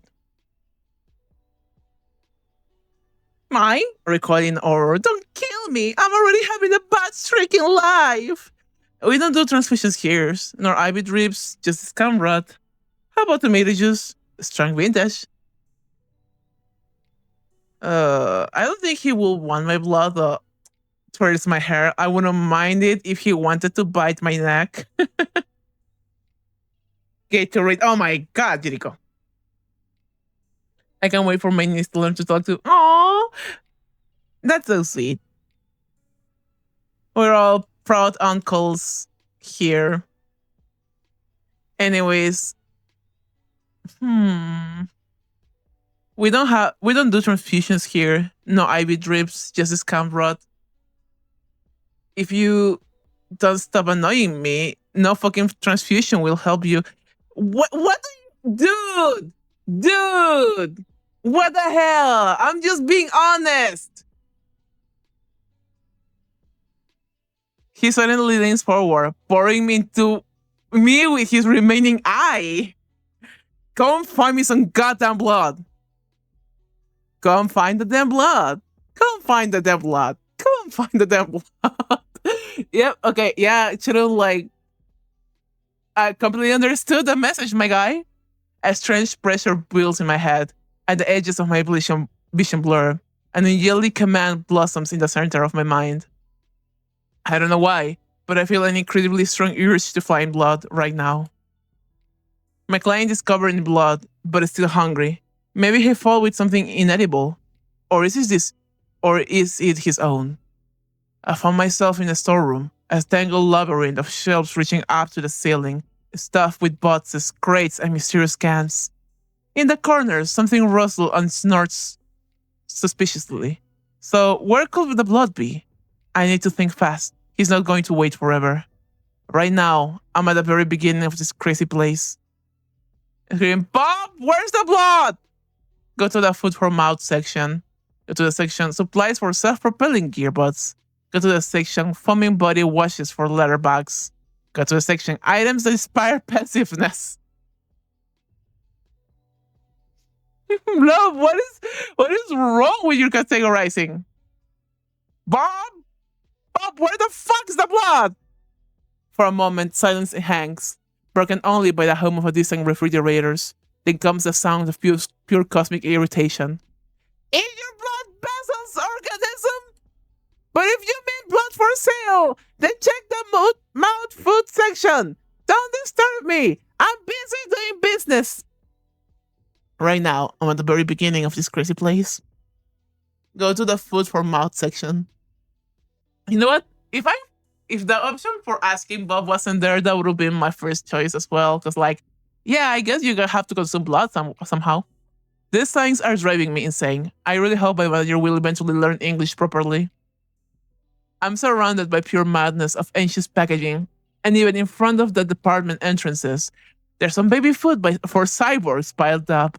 I'm frantically trying to decipher the crooked inscriptions.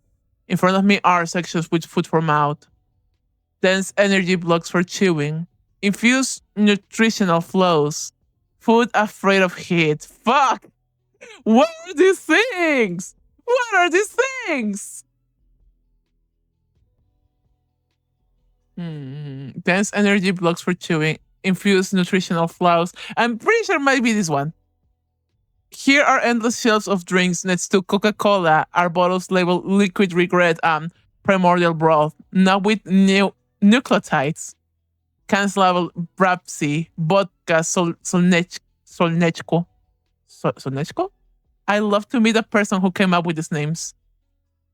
I check each shelf, pushing aside cans of essence of shits and giggles, but find nothing resembling blood. The closest thing is liquid hematogen in a giant wooden container. It smells worse than it looks. I go back. I hear knocking.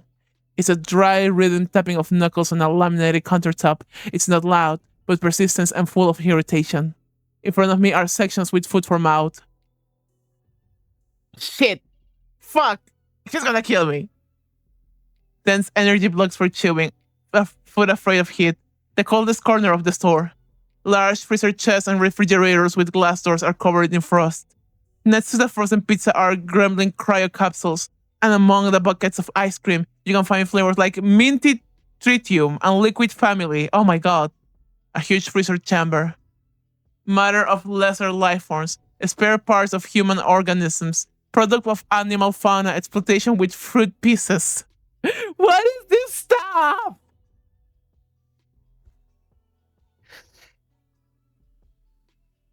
What is this stuff?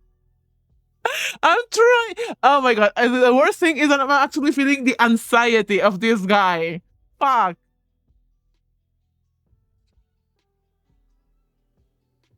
Okay. Product of animal fauna exploitation with product pieces. That might sound right. Let's go with matter of lesser life forms.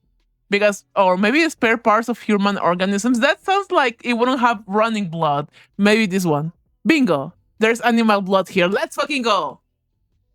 Take that back lip. Oink, oink, oink. Take that delicious fat rat integrity 87%. There's many more of this. Perhaps it's not a good idea to feed him animal blood. Look for another option. Why is that an option? Why are you giving me that as an option? Fuck. Fine. Maybe the animal blood won't be a good idea. Maybe it's about regeneration or something else, but he seems better because I hear impatient footsteps. Great, now he's fidgeting. He can't sit still anymore. This isn't just impatience, it's anxiety, and I really don't like where the anxiety could lead him. I need to hurry.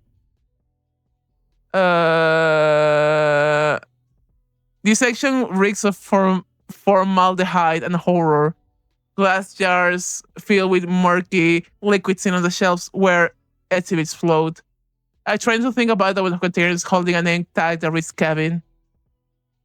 Take blood of human organism Kevin. Oh, so that was it. Taste of unfulfilled dreams and unwarranted expectations. Take blood of human organism homeless. High content of cheap alcohol and tuberculosis. Blood of human organism Michael. Taste of efficient resource and artifact accumulation.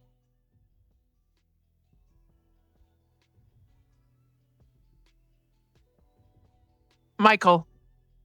The blood in this jar has reached almost glowing ruby hue. It looks healthy and full of energy. Michael, whoever you were on top. Champion's blood flowed through you. You are probably something like an energy drink for the undead. And yet, here you are in a jar. There's something to ponder. He abruptly lifts his head as I approach. You could have hurried up. He grumbles, but his tone reveals that he feels relief. The search could have taken even longer. Now hand over the damn blood. My client finishes the jar and then grimaces. For crying out loud. What the hell is this crap? He reads the note on the jar. Michael. Well, you are a lucky guy, Michael. Too bad I can kill him a second time. Tastes like happy family, a successful career, a retirement account, and this jerk probably never even had cockroaches. At least he's now liquid Michael in a jar. He chuckles quietly. Yeah. There's something to that. So he was the one that sold the Michael blood to Bob? Cool. Cool that you found him blood. Good job. You're sharp.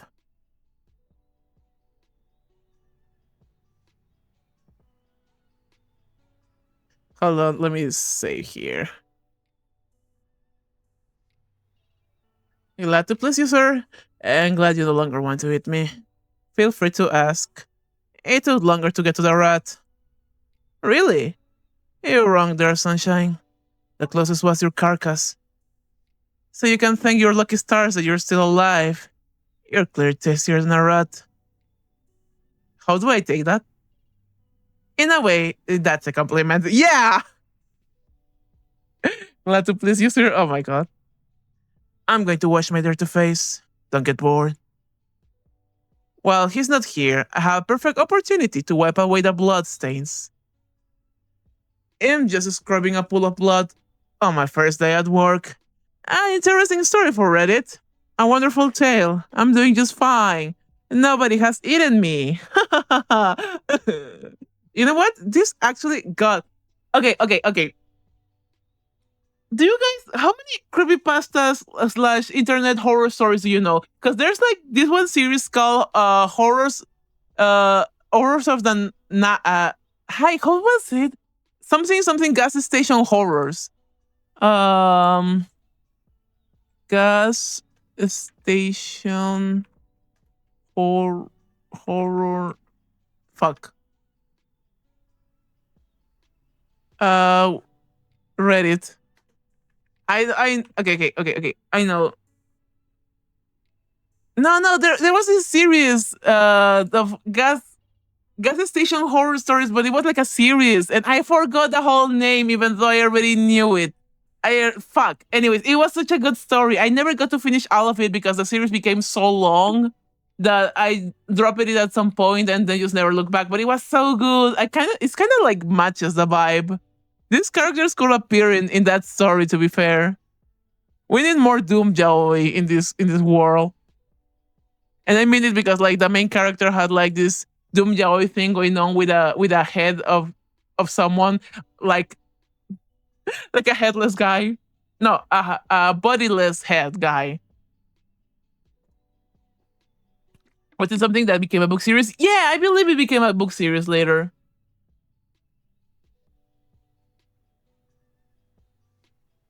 Mm. You know, my drink is actually red, so.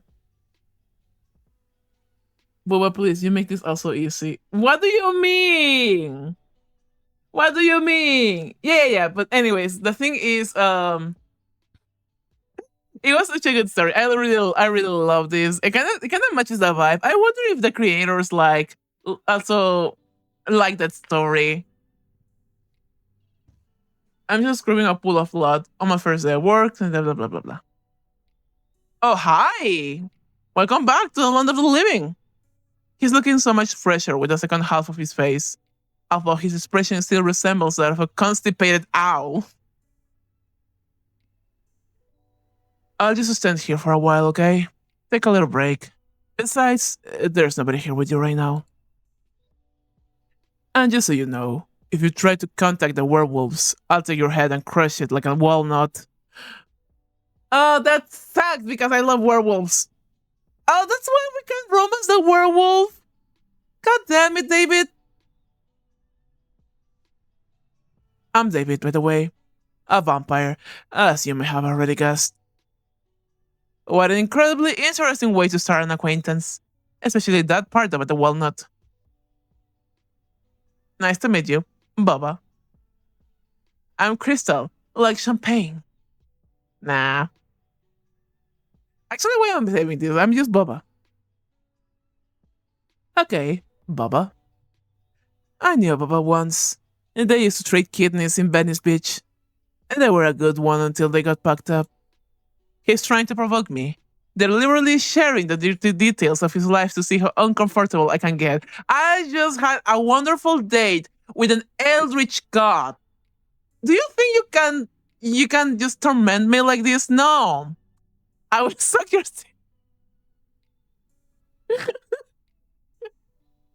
I meant to say that as a threat, but you know what? No. Don't leave the threats to me. I am not good at threatening people. I'm not I don't have words for this. Let's just continue.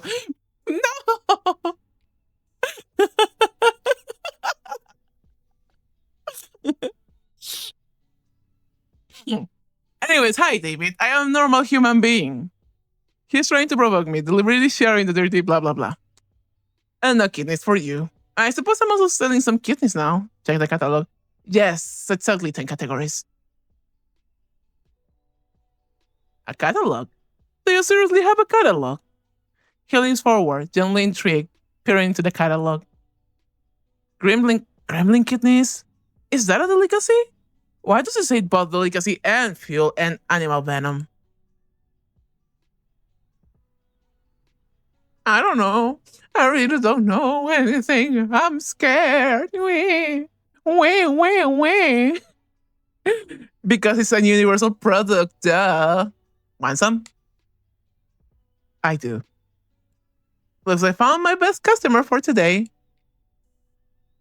Now I have a vampire here, and he's regenerating. Wonderful. The main thing is to not accidentally blurt out something wrong, and to be friendly. I need to be friendly. Immediately, like, does a microaggression by calling him a chupacabra. Bubba has flirted while trying to threat their enemy. Listen. I don't even know what I'm doing half the time. That's something that definitely could have happened. Definitely had happened before as well, maybe. Since when the vampires wear leather jackets, do you guys prefer capes and ruffles anymore? Thanks for not eating me, David. In reality, you're still a bit shaken from what just happened. Say nothing. Silently wipe the counter. Whenever, okay, listen. I mean, this might be a me thing, but like thinking every one of them about not eating me kind of feels like a little bit of a microaggression. They're just monsters living their life. They won't eat whatever is right in front of them. Like, come on, cashier Booba, you can do better than this. But like, I don't know which one of these. This still seems like the only two good options if I want to keep the conversation going, but also like saying nothing will be the best choice. At least for Moy. Are you sure you're a vampire?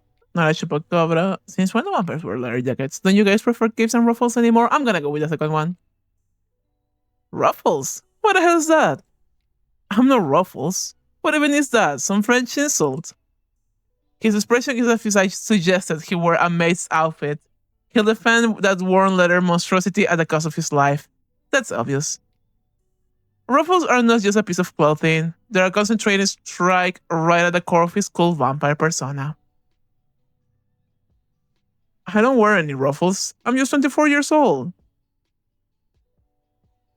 How long have you been 24 years?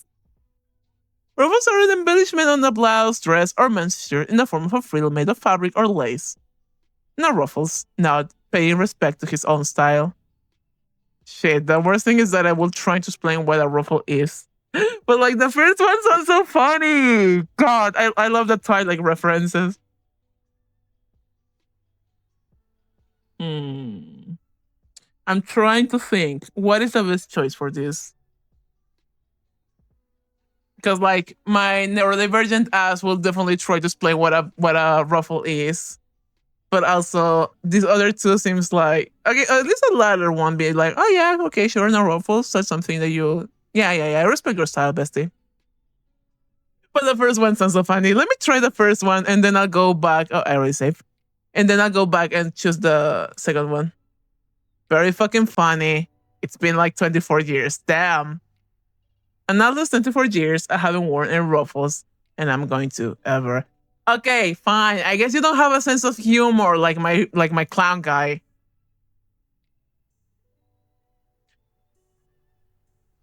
From the look on his face, it's clear he didn't understand a single word of that.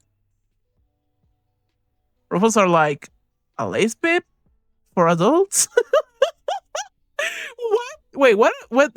I don't know what the word bib means. Hold on.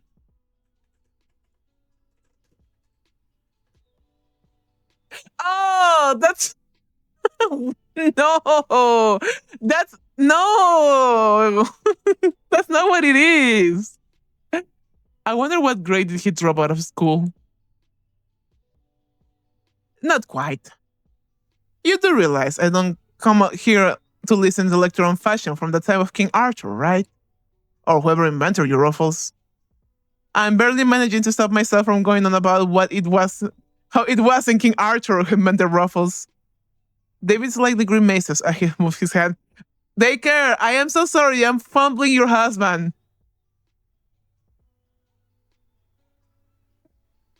Damn nuts. Probably not all the wounds have healed completely. And does being a vampire doctor fall under my duties? I think Bob said it was mandatory. Point at the wound. I don't want to help you, but my employment contract requires me to treat the creatures that come here. That sounds terrible. I'm gonna just help him. He looks at me skeptically. The offer of help is probably so foreign and unexpected to him that it leaves him momentarily dumbfounded. You. What? You want to play nurse? A flicker of confusion is replaced by something more intense. It's just a couple of scratches and a little piece of ass that will grow back. A piece of ass. Did they bite his ass? I'm fine. If you don't let yourself be treated, my boss will lock us both in a dimension of horror while we clean toilets with a fork for 2,000 years. I see. You're afraid of doctors, huh? Such a tough guy. It's scared of getting treated. Say conciliatorily. You mentioned werewolves. It's probably not just a scratch. Let me try to help, okay? Shit.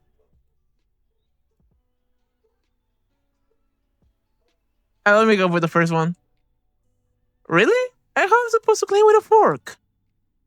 And why such a ridiculous amount of time? Is there that much cosmic crap in there? His voice carries a clear mockery. He's about to say something even more sarcastic when suddenly Bob has returned to his accounts. The sounds he makes still fill my soul with dread. Probably not just mine. Finally, the forks and toilets break through the last layer of his defenses. Alright, I spent my whole life in complete crap. I don't want to spend the next 2 millennia there too. Damn you, go ahead. Get out your band-aids with Dr. Chocolate or whatever you're selling. Oh, hi. David sheds his jacket, shirt, and t-shirt, then settles onto a squeaky stool next to the counter. He's about to face a serious trial, staying in a vulnerable position for a few minutes. For some reason, cruel fate hasn't made him cloud-proof. He certainly looks like he was just thrown into a blender. Oh my god, they care. At least they gave him nipples. They aren't that visible thanks to the screen, but hey, he got nipples. Judging by those bullet scars, he has quite an interesting past. Or maybe he was attacked by werewolf cowboys with guns. Most likely the former. I mean, we just had a day with an intergalactic god of chaos. How are you sure there are not werewolf cowboys with guns out there, my dear Bubba? By the way, I don't know what corpses have. I didn't know that corpses have doctors too. I thought the only doctor available to me now is a coroner. I'm rummaging through the necromancy kit that was sitting under the counter. It's a heavy military-style metal box with a faded label reading, Kit for Alternative Living Organisms. Besides standard bandages, there are some strange items. Several tweezers, vials of thick, glowing liquid, additional fingers, and of course, an instruction manual. A cheap laminated brochure stamped with something that looks like coffee. In the instructions, the first point states, determine whether you are dealing with a zombie. Ask your alternatively living subject if they ever wanted to eat someone's brain. Hold on, that sounds like... I don't want to try ask that. He's not a Dragon Ball character, yeah. What? What subject? Fuck, I'm not... not a subject.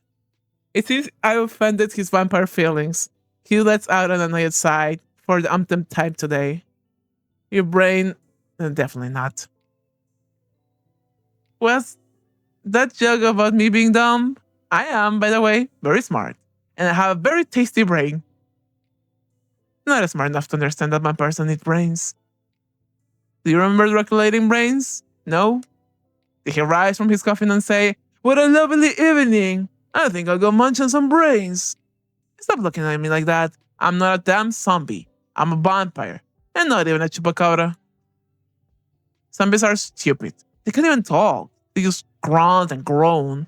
I don't get why that's not in your necrotherapist guide. After a workday, I can only grunt, groan, and be numb. Am I a zombie? Alright, Nervous is a zombie. At least not yet. Let's return to the treatment. Hmm.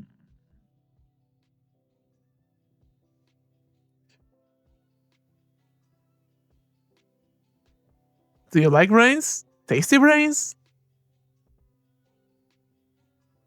No, I'm not a zombie. With my own weapon? Gotcha. Come on. For a zombie, you're too rosy. I'm not rotting. And by the way, I'm not rotting either. Which once again proves that I'm not a damn zombie. Now let's go back to treating my lupus. Fuck off. I still like glanced at a visitor. I wonder if werewolves just cloud him up or he managed to kill someone too. My instincts, something out of a Stone Age, suggest that he could have. The guy has killer's gaze. You see someone like him in an alley. Your hand automatically reaches for your wallet and phone. Yeah. I lower my eyes. Next point. Let's establish the nature of the injuries. What kind of wounds could werewolves leave? It's simple. You got lacerations, claws, teeth, and a bit of saliva. Possibly very contagious. It seems damage was psychological. Tell me about your tragic past, as it says in the handbook. Okay, now, I don't want to push him too much. David listens to this with the pride of a true soldier. Every word feels like a medal of valor for valor.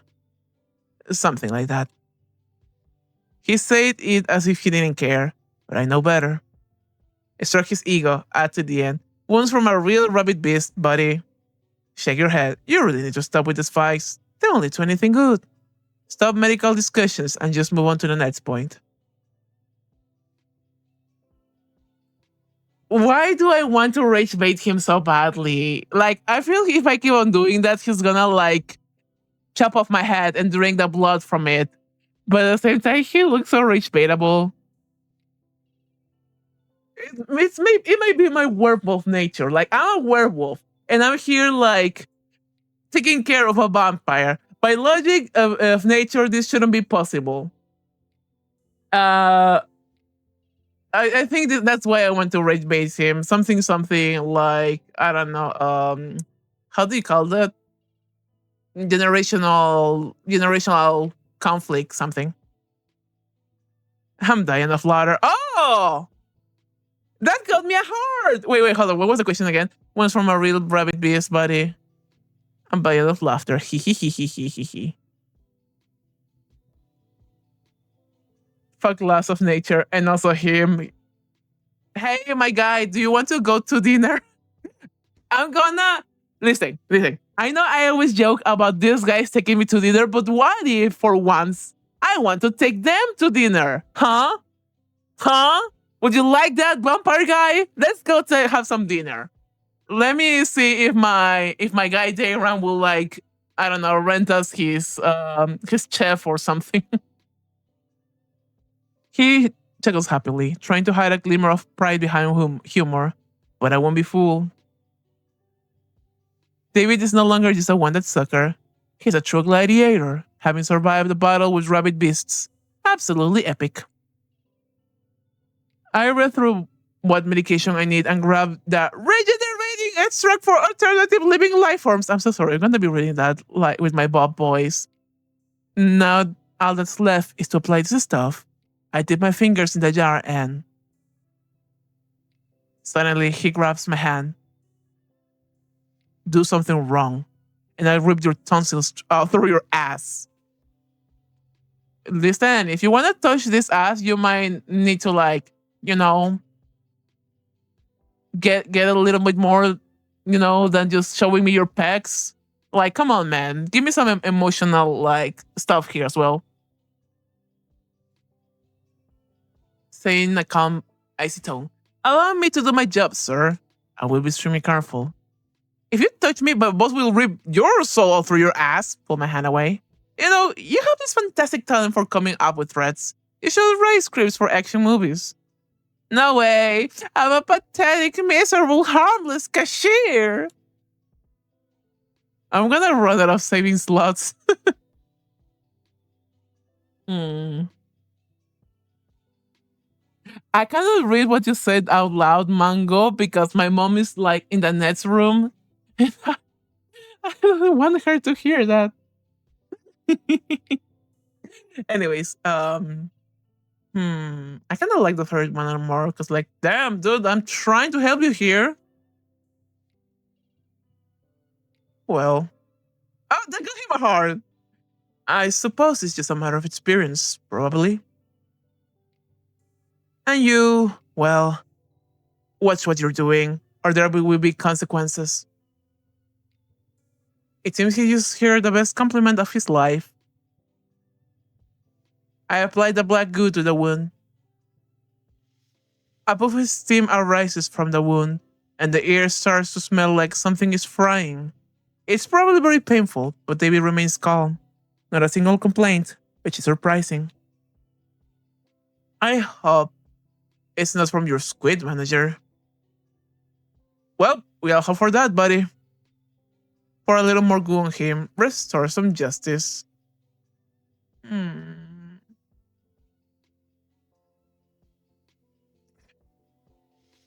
My hands jerk accidentally, and a generous dollop of black goo splats right in the center of the massive wound. The hissing grows louder, and the smoke thickens. David grits his teeth. The fat guy is helpless. He can tell the act of revenge from a medical procedure. The ointment punishes him for all his sins. Oh, now he's shiny. I finish up. Surprisingly, the wounds are really healing. The scars won't beautify this man. How long? How long? How long? How long? How long? How long? My movements become slow and deliberate. I'm choosing the second option that it was like being more careful. My movements become slow and deliberate. I do everything cautiously, barely touching the skin around the wound, allowing him to get used to the sting. I can see the tense muscles in his back and shoulders relax slightly. He's still wound up, but relief is starting to wash over him. Oh, I got a heart from...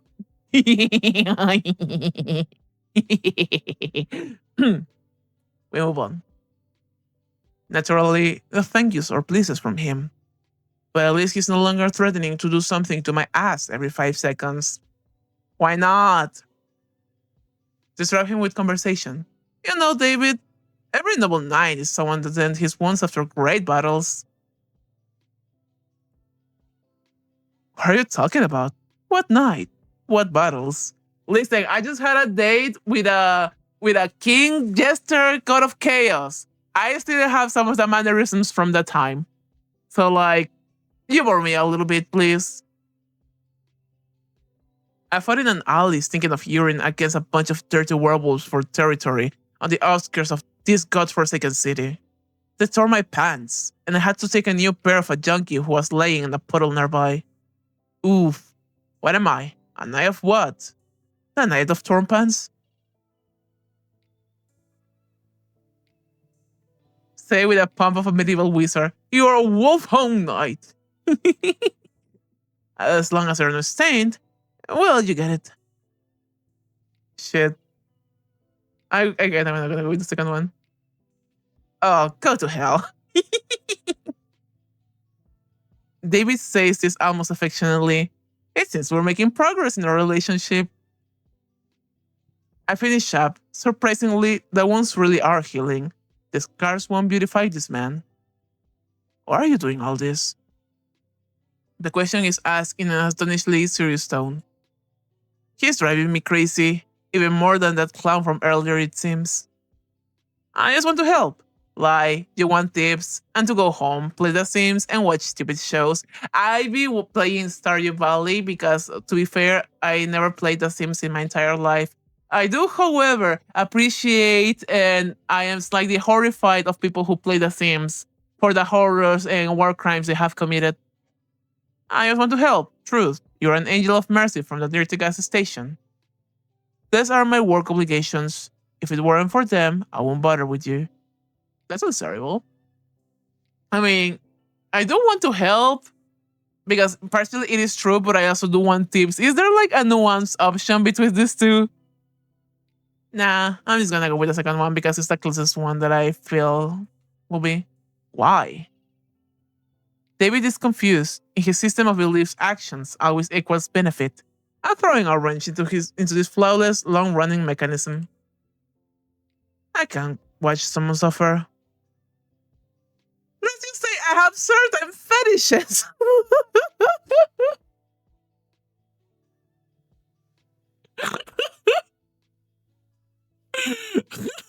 I will no. Stop. What is with this dialogue? Who wrote this? Who the fuck wrote this?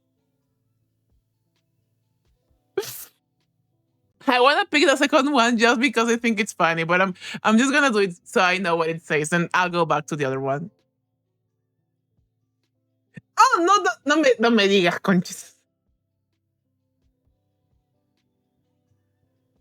That actually got me a heart from him. What is wrong with you, David? Baker, what's wrong with your husband? I knew it from the very beginning, sugar. No. Okay. No. It's okay. I don't have to get that hard. I just like, fuck. This is how it's going to be. Oh my god. Hi. Oh my god. Well, God bless your noble heart. His shifts are poorly. Clearly, he's uncomfortable and unaccustomed to being the object of compassion, so he immediately hides behind yet another sarcastic comment. But what can I do? I feel sorry for every little kitten on the street. Sometimes I even feel sorry for especially large, nasty, troublesome kittens. He has become my Discord kitten.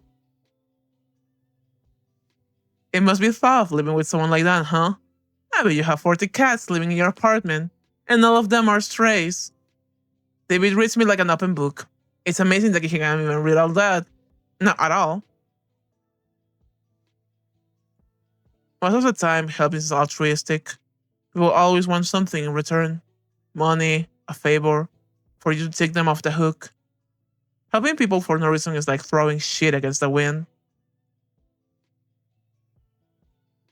Alright, moving on. Screw this. I honestly don't care what's going on in your head. This is the most unconvincing lie I've ever heard in my life. He clears his throat. Thank you. What? Am I hearing things? I thought he didn't know such words. I'm even afraid to breathe, so I don't even scare off this rare ecstatic display of politeness. He says that word if he's pronouncing it for the first time in his life. I wouldn't be surprised if that's actually the case. Just a couple more seconds and he's back in front of the counter. So the client is fed, clean, and healed, and yet he's still here, not putting any money on the counter, and the tip jar is lacking. I look at him. He's supposed to be full of energy, but instead he looks lost. David is deep in thought, in the dark, gloomy little place that occupies his mind. Are you planning to pitch a tent here? Can I do anything else for you, sir? Cautiously step back. Have you decided to eat me after all? This isn't the best place to crash, buddy. There's a vampire hotel 2 blocks down.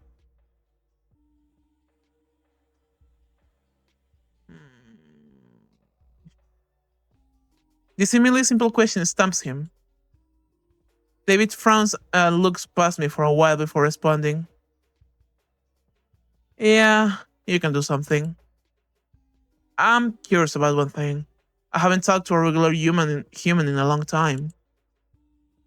I wonder, by regular human, does he mean my extremely natural sense? I'm no vampire, werewolf, or thieving gnome.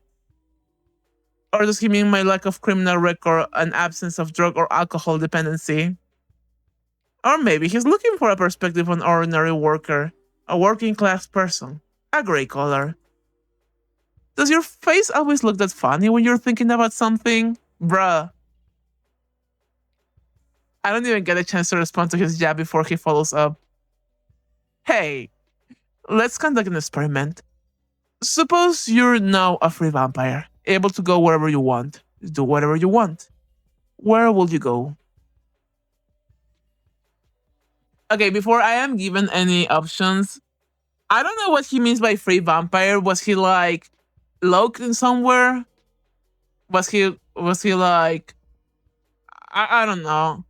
Cause like the first answer that came to my brain when he said that was like the beach. I don't know. I just really want to go and see the beach, especially at nighttime where the stars are shining and the moon is full. That was the first thing that came to my mind. David looks at me expectantly. What kind of superpowers do vampires have? What weaknesses will I have? And who were you before the bite? Can you find everyone who wronged you in life and get revenge? A lot of things depend on who exactly turned you into a vampire. Who bumped you? Wrap it up with a question. I'm ready to tell you my decision. Hmm.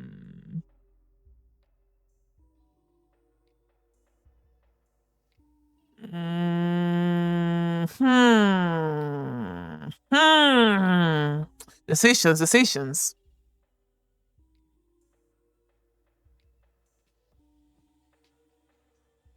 Hmm. Okay, let me ask first. Shit. A lot. We're practically a superhero league. I'm sure you never crossed your mind that in reality, bloodsuckers can be way scarier than in sappy movies for girls. Like he's watched Twilight. Interesting. Some of us not only drink human blood, but also capture people to experiment on them. They turn human bodies into a real nightmare of flesh and bones. Dr. Moreau can't even imagine. And there are vampire sorcerers who can rip your soul out of your body and make you work for them for eternity. Literally. Seems like I already have one of those sorcerers. His name is Bob. He's checking his bills. There he is. I wonder what inner strength it took David not to flinch. And there are those who can make your head explode, literally, with just a glance. But none of us are such weak bastards. We don't have to kill a person to eat. Just drink a little, instead of gorging yourself like a pig at a true. But some don't care. They just drain all the blood and splash it everywhere. The forensics team is baffled with the person turning into a sprinkler before dying. He seems to enjoy talking about how cool vampires are. And which of these do you have? And which of these do you have? Let me guess, none? Can vampires unpair beer cans with their minds?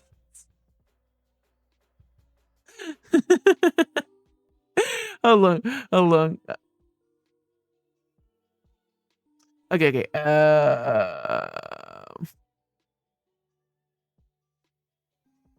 I've got a decent list of what I can do. I'm not complaining. Imagine it. You never get tired. You can party all night long. Fuck all night long. Damn, sir! You're stronger than 10 flags combined. Well, except for 10 werewolf dogs. That might take some effort. If you want to shrink down and fly somewhere, you can turn into a tiny bat. Oh, you can do that! Oh my god, that's so cute! Your reflexes become 100 times sharper. You feel everything. You see everything. You can hear a red piece a block away. I want to hear what rubs are too. Hmm. Wait, no, actually, let me. Oh, Lord Boba, that's just an idiom. You can ignore it if you want. A vampire will go insane if that was true. Do I look like a madman? But lately, I decide to stay silent. He continues. And finally, you can make people do anything you want. Absolutely anything.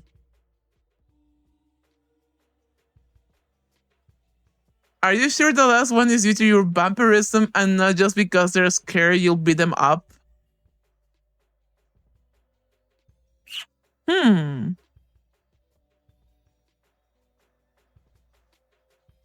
David lets out a sharp, raspy laugh. You're right. Most law-abiding citizens avoid me by 100 miles. It's a working strategy in most cases, but sometimes you need a subtle approach, you know? The word subtle from this guy sounds almost comical.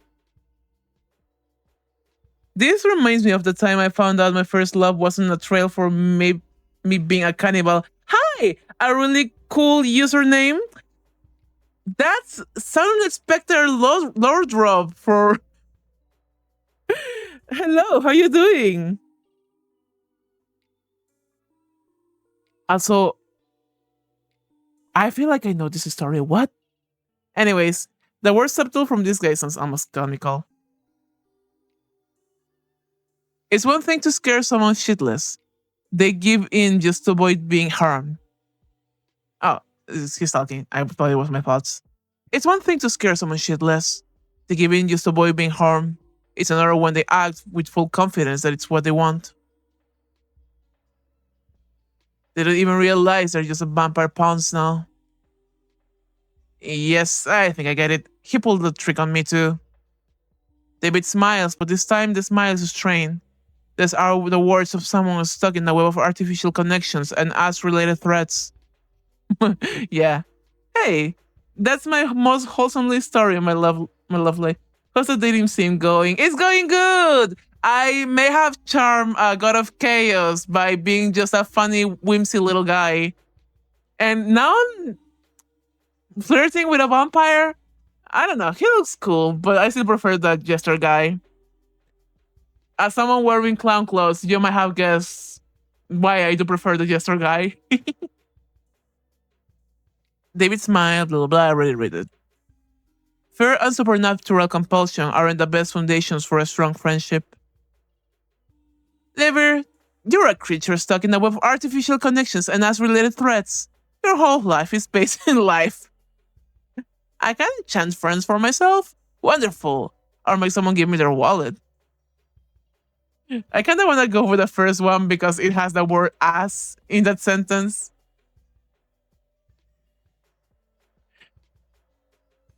David, you're a creature stuck in a web of artificial connections and us-related threats. Your whole life is based on lies. Even if it's based on my ass, I don't care. If you're a bloodsucker, you'll live like this and no other way. In this snake pit, you won't make true friends. Vampires don't live in one big, beautiful house like in Twilight. They're like cowboys in the Wild West, constantly cutting and shooting each other and blowing up houses. Does that mean that our assumption of like werewolf cowboys with guns was like not that far off? Have you been bored yet? No. Funny enough, no. I mean, there's a vampire guy right in front of me. One could expect that he will just grab my neck and suck from it. Like, David mentioned Twilight again. Oh my god. Don't think I'm whining. I'm actually great. It keeps you on your toes. You'll get used to it once you adjust. I'd rather live in a big vampire house in happiness, love, and harmony. Come to think of it, being a cowboy isn't so bad. I do like being the idea of being a cowboy. Just take away all my chronic issues, and I'll be happy living in a farm. Exactly, a great way to feel alive. Not so dead. You get it. He seems to enjoy talking about how cool vampires are. Can vampires open beer cans with their minds? Oh, they sure can. But they can drink beer afterward. When I was just recently turned about 2 years ago, I tried to eat spaghetti. And not the smartest decision. No! Is it a garlic thing? Got it. I don't want to know what happened with your spaghetti. I want to know something else. I don't want to know what happened with the spaghetti. I threw up farther than I could see, picking out blood and meatballs. Left some graffiti and a bit of pasta on the wall. No! Ew! That's horrible! The guy who cleaned it up probably thought the whole spaghetti monster exploded in the alley. Mamma mia! No more pasta! Pizza! No more delicious food! That's terrible. You get it, exactly. I miss pizza. I wonder how my friend Pizza is. I haven't spoken to her in a bit. My buddy used to say you always have to sacrifice something. In her case, it's pizza. It sounds silly, of course, but in reality it sucks. And still, you get used to it over time. I can see he's lying. David lives in a spaghetti-less hell. What kind of monster will doom someone to that? You can still order food delivery, by the way. Just this time, eat a delivery guy. He seems to enjoy talking about how cool vampires are. He does! He's such a nerd. Back to your question, ask him about something else. David looks at me expectantly. Why do you watch Twilight?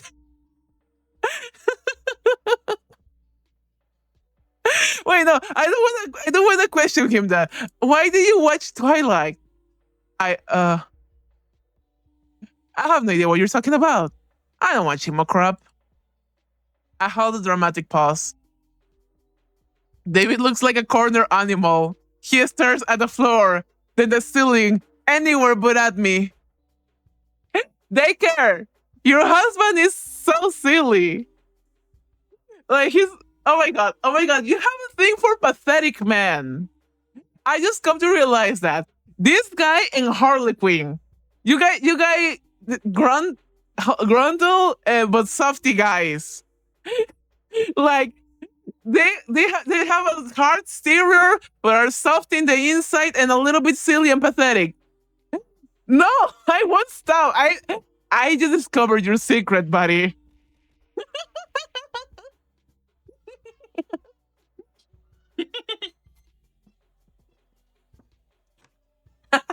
Oh, I need a water break.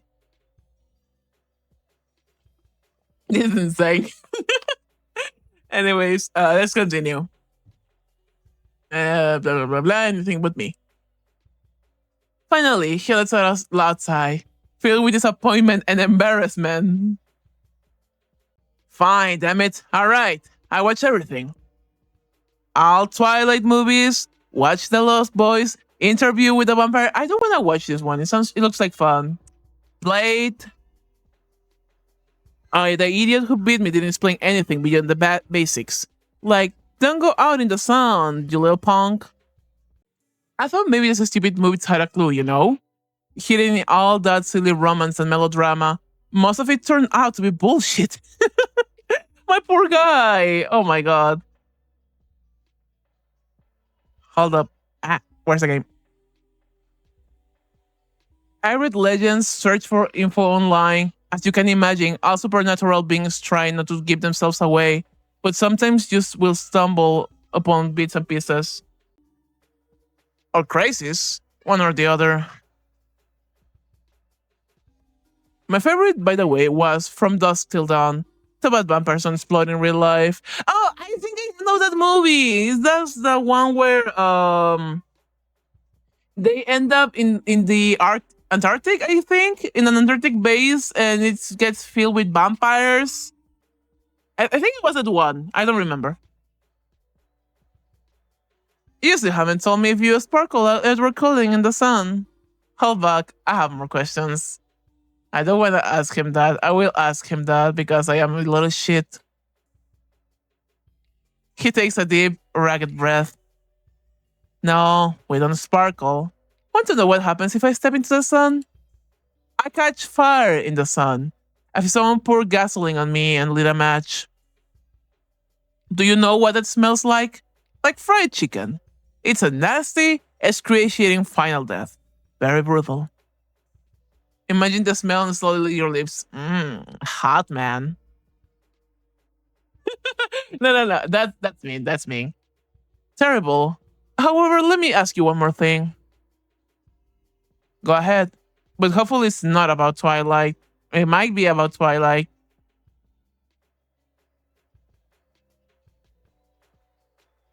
David looks at me expectantly. Hmm. Hmm. Can you find everyone who wronged you in life and get revenge? No. A lot of things depends on who exactly turned into a vampire. Who bumped you? He doesn't answer right away.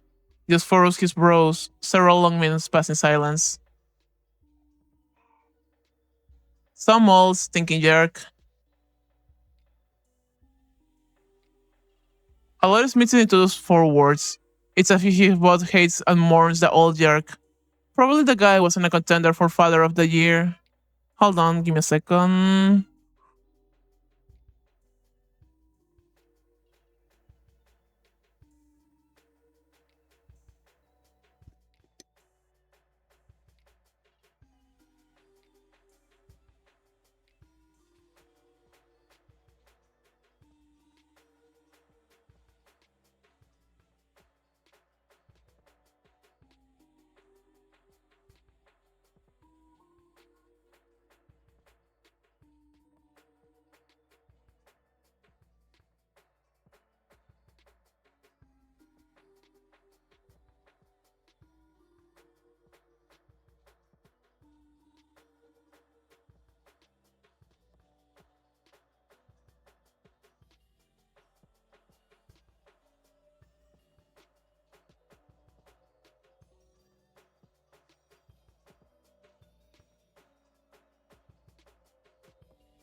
Okay, I'm back. Sorry about that.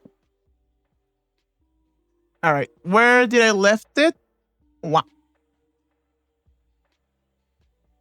No, probably guy wasn't a contender for Father of the Year. How was your father a vampire, but you were not a vampire from the beginning? What? I wait for him to continue, but he remains silent. He looks like an angry corner dog. It's unlikely he'll speak up on his own. And what did your old stinking jerk do? Okay, I have more questions. Oof, will he open up if we ask him? Don't call him that, damn it. Don't you dare. You call him that! You call him that, you little shit! I'm just matching the vibe. Narration his eyes shifts to confusion, just for a brief moment before he looks away. I mean, yeah, call him whatever you want, including an old stinking jerk. Immediately, use your privilege. Old stinking jerk! An unexpected but genuine laugh escapes his lips, a rough, abrupt sound. Or come up with something more interesting? Dude, you got daddy issues. Yeah, I do. Count Chocula, Monkey Slut, Bedbug. Let's go with Count Chocula. He laughs. Yep, a piece of crap. Count Count. There's a ton of feverish joy in his voice, as if he's finally indulging in something forbidden and very enjoyable. Oh my god, he got daddy issues! He got daddy issues! He's just like me, for real, for real. David remains silent for a few more seconds before speaking. That jerk suffered from power seizures. That's all there is to say about him. The amount of booze could erase what that damn villain did in my memory. Aw. I suppose all vampires are like that. It seems he won't tell me more about his vampire dad. David looks at me expectantly. Hmm. What weaknesses will I have? Well, no more tanning, no reflection in mirrors. If you were ugly before, it's actually bonus, right? Bruh. You can enter without an invitation. Carling doesn't scare you either. Holy water is trickier. Depends on the situation. I stake works, but piercing your chest will be quite a challenge. Piercing any part of you is quite a challenge, actually. Our skin is like steel, unless a particularly persistent werewolf comes along. Well, at least you can enter without an invitation. Not for unnecessary chit chat with people. David looks at me expectantly. And who were you before the bite? He opens his mouth, ready to tell me off or mention something about butts again, but stopped himself. For all his thank yous, still our fragile friendship, I'll tell you, but it's probably not relevant. Well, it's nothing. I was a nobody. I was just surviving as everything went to hell. Unlike all those bastards born with a silver spoon up their ass. Yep, there is the ass stuff. You ever see those happy American families in TV commercials? They sit at a table with a bowl of salad, smiling like idiots, and they always have a dog. Well, that wasn't my case. You didn't have a dog? My stepdad was a crazy guy who thought the best bird to give was a smack on the head. He did teach me how to shoot properly, though. Oh, it was a stepdad. Wait, I guess? I left my family dumb early. It's really dumb.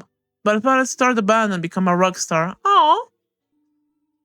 But as I say, wish in one hand, shit in the other. See which one fills up faster. At first, I worked wherever I could. Then found some guys to do some shady stuff with. There are many ways to make a living in Los Angeles area. Can't exactly work at the cash register, right? David jabs again, but with a malice. The antisocial environment made him resentful of the middle and upper classes, but it hasn't affected me yet. Oh. I wonder why. Yeah, being a gangster will be cool. Doing gangster things, riding motorcycles. Hey, working the cash register isn't so bad. It will be even better with customers like without customers like you. Oh, that's so mean. Why are you being so mean all of the sudden, cashier booba? This is a hot character. Hi, Red Bell. Glad to see you can see the hotness in this guy.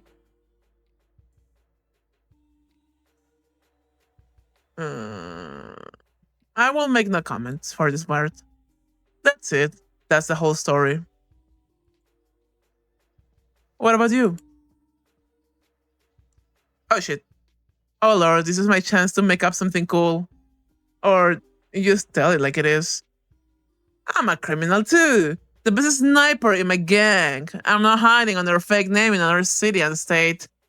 I have a single parent family and an art degree. I'm a dog.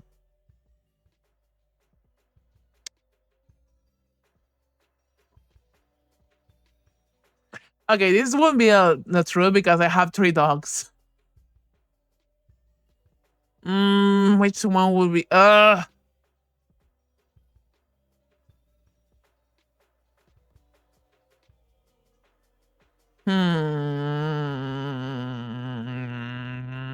Decisions. I want to see what Natalie says. He shrugs. Up to you. David looks at me expectantly. Wait, actually, I want to see if I can tell him the truth. He listens to how I ended up in this dump, about my job search and everything else. I didn't sell drugs in Alice, but it seems we still find some common ground. Got it. You're not in your element. David truly understands. Neither he nor I wanted to end up where we are. Neither of us know what to do next. How about love chip noodles? But he can't eat them anymore. I win. Wait, what? Is he not able to eat like any human food at all? Oh, hi, Trini. How you? Oh, hey, Trini. What? Are you calling me puppy or are you calling David puppy? Because, like, I need to know. You must be tired of those draw me requests, huh? I will draw you. You seem easy to draw. Oh, like a French girl? He tries to look nonchalant, but his eyes show he's interested. Go ahead. I love beautiful doodles.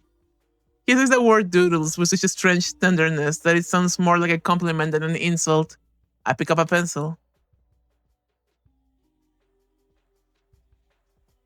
Like, my first reaction would be like to draw him like something silly. Thank you, Trinity, for the clarification. A lot of vampire lore makes it so human food is undigestible by vampires. I don't know.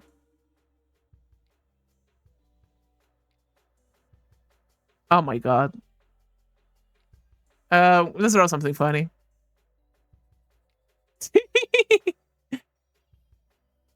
He stares at it for a few seconds, then starts laughing.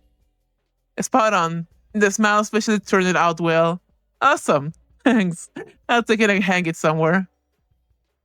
Hopefully in the coffin where he sleeps. I can do something too.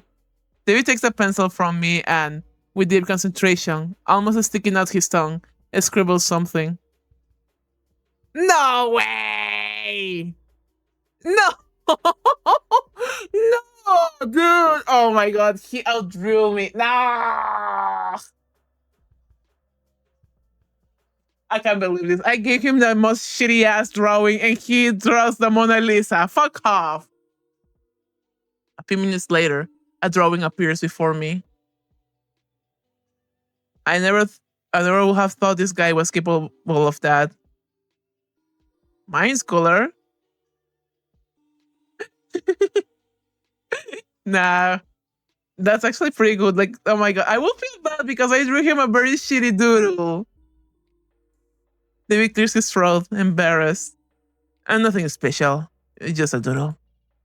I was into it a bit when I was a kid. Comics, solid stuff. Nothing's. Dude, your anatomy is beautiful. What the fuck are you talking about? Oh no, it's just a hobby. And he drew the fucking Mona Lisa with my face. I take the drawing for myself. Alright. Where were we? David looks at me expectantly. Okay. I kind of don't want to ask him this question, but same time I'm curious. No, I don't want to ask him this one. Let's just wrap it up. Excellent. He leans in a little closer. You will hear a whirlpool howling. Wait. What was he doing? He leans in a little closer. When suddenly, we hear a wolf howling. Shit.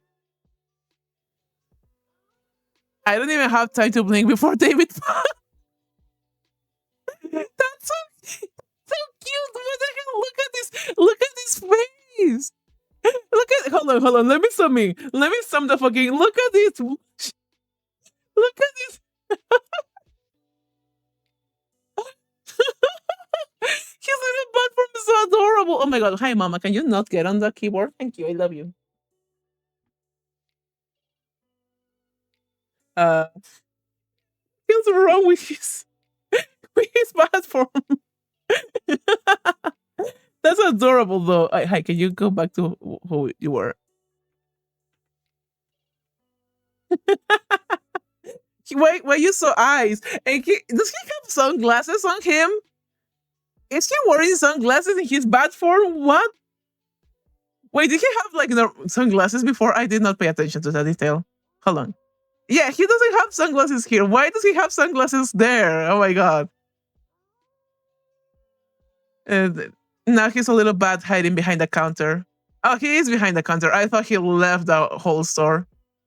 Listen up. Don't say anything about me. Sit tight and behave, or you'll feel incredibly shitty. Trust me, if you run me out to that mud, I'll find a way to get out and twist your head off. That's right. He's. Wait.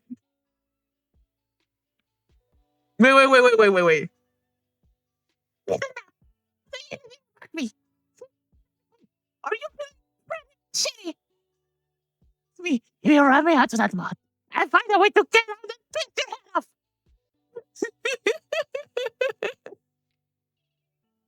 Threatening in his voice, he's completely lacking. Mostly because this voice now comes from a very small, thought angry bat. Werewolf. A werewolf is about to come here now. Oh, hi! The creature steps inside. Good evening, Chief.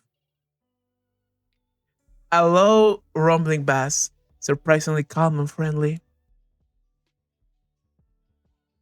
Can I pet you? Hello.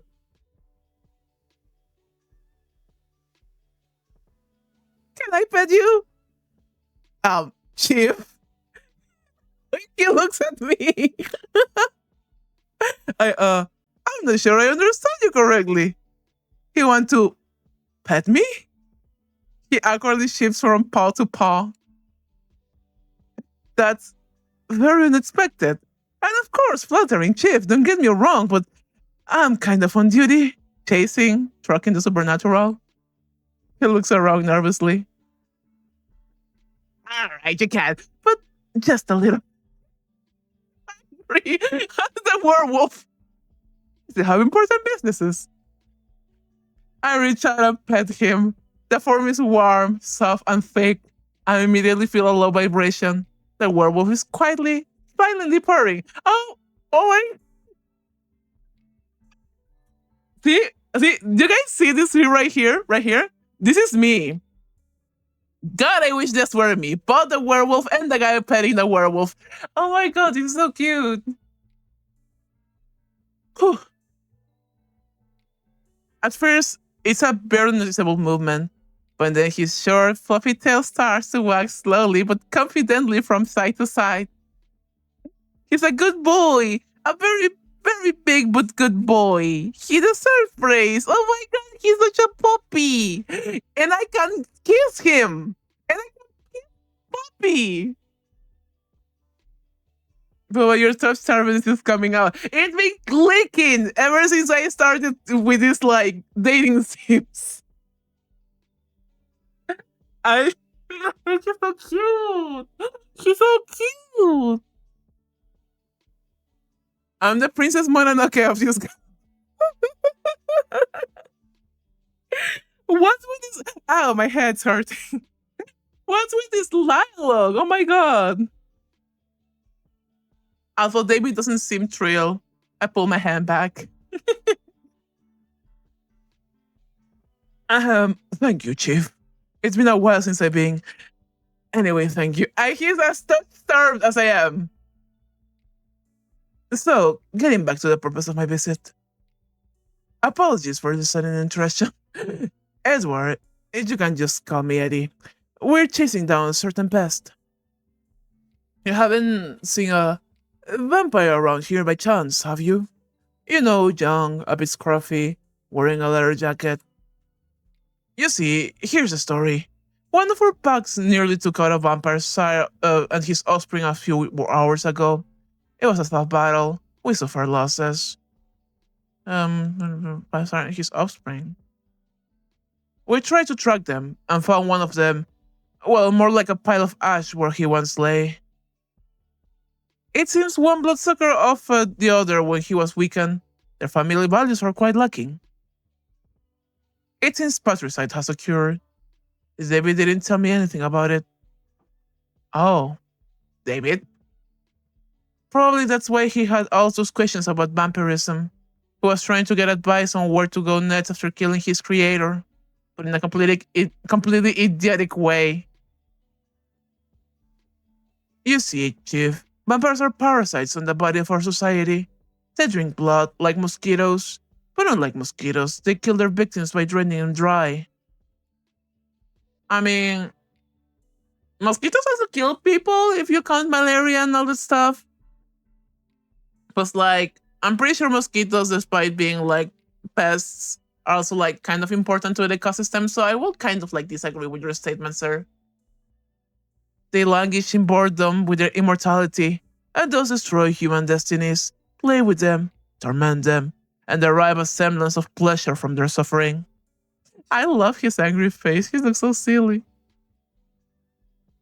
They are devoid of true feelings. I look at David, devoid of any feelings. He's shaking all over. Oh, that actually. Okay, and I know it's supposed to come off as silly, but like, here we have a giant werewolf guy trying to dehumanize the vampire. The vampire who just was a human all before this, and trying to tell me he lacks emotions. He lacks. He doesn't deserve the life he has. No, I mean he doesn't deserve to be alive, and he's trying to make me feel like this guy is like he does not deserve to live, but he is shaking because he's scared. Like fuck off. Look, I regret patting you. You are so cute, but like what the hell, my guy? I do not wish to smooch you anymore. So I will be extremely grateful for any help. Don't give David away. Blackmail David. Slowly glance at a tip jar, then briefly meet David's eyes, hitting he owes a tip. That'd be so mean. Grab David and hand him over the werewolf. Let the wolf leave a tip. As funny as those two later options will be, now, like he's hiding here. I won't do my guy dirty like this. The bastard threatened me 5 minutes ago, but now he's small, trembling, and helpless. He's my bastard. I force a smile and say I haven't seen anything. A quiet, peaceful night. It examines me closely. He's probably catching a faint scent of blood, but my calm demeanor trumps him off. Strange. Well, okay. If he shows up, just give a whistle. We won't far from here. Good night, Chief. The werewolf goes off to his important wolf businesses. David crawls out of his hiding spot. You will have turned me in. He stares into my eyes as he's trying to peer into my soul and understand what it's made of. And would have been a sensible decision. But I'm glad you're not one of those sensible ones.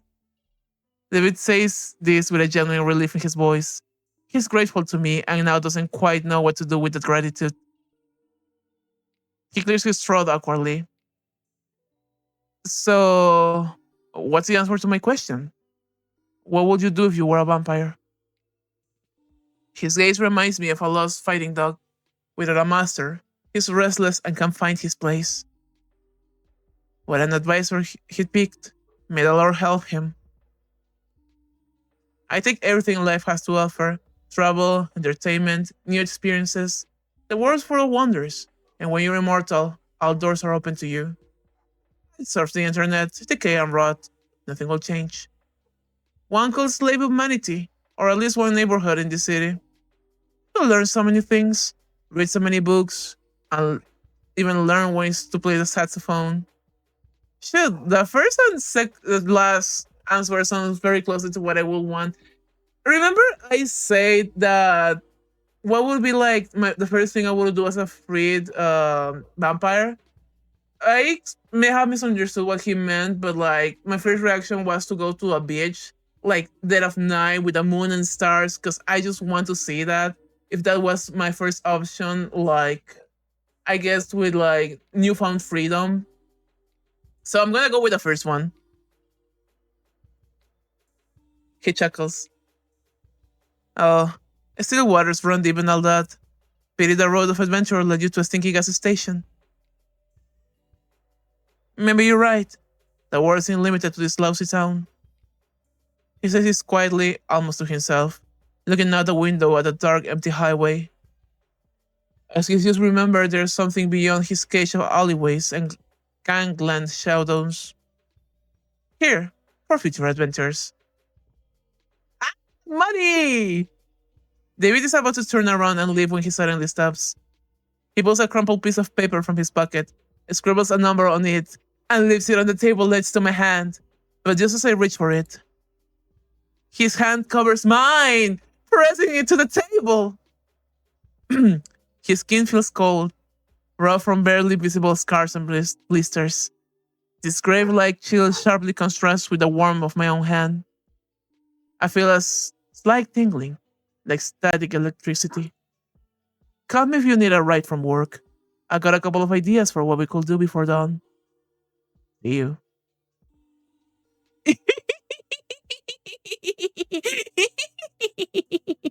Giggling and kicking my feet. What the hell? Oh my god. I love this. I love this. This is wonderful. I love this game. Okay, yeah, Daker, I am stealing your husband. I am stealing your husband yet again.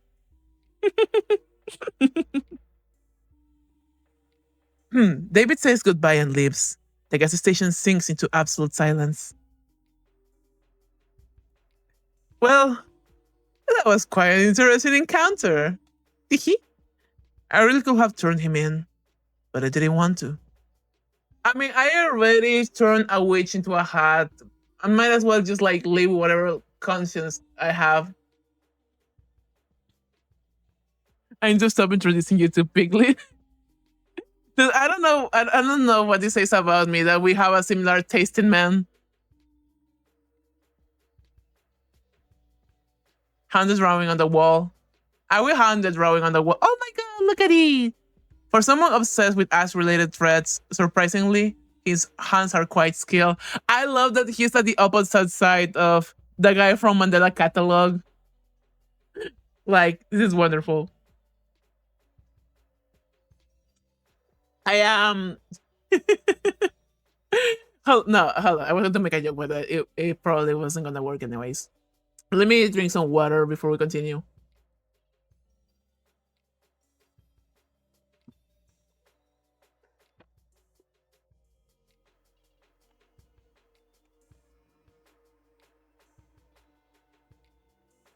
Now I also have a date invitation from a guy who wanted to make me his dinner half an hour ago. I don't even know what's worse. This or the offer to go home in a bone carriage. Though something tells me that if I accept, I might not return home at all. I survive another visitor.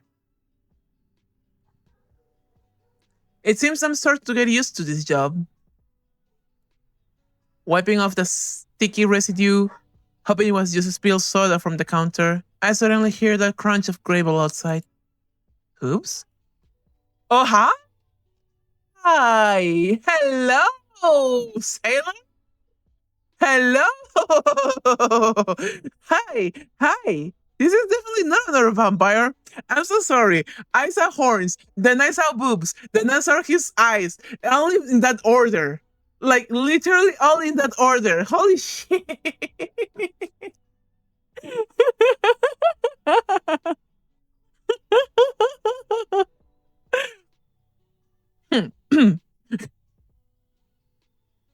The stranger leans against the counter, trying to look casual, but the way his tail twitches betrays his nervous tension. Hi. He clears his throat. Hello, sunshine. No!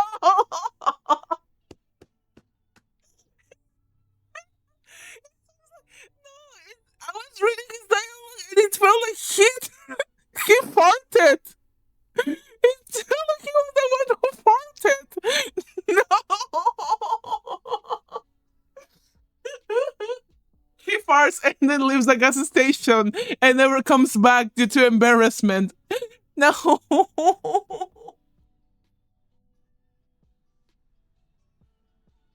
I hate this. I hate this so much. Bro lost all possible risks. I didn't be able to. Oh my head. Oh my head. Oh my god. It started my head. I have this thing that if I start laughing way too much, my head starts cramping. I have no idea why is that. Doctors can't tell me shit about it. The thing is, if I start laughing too much, it starts hurting, and now I'm getting a headache from it. Jesus Christ.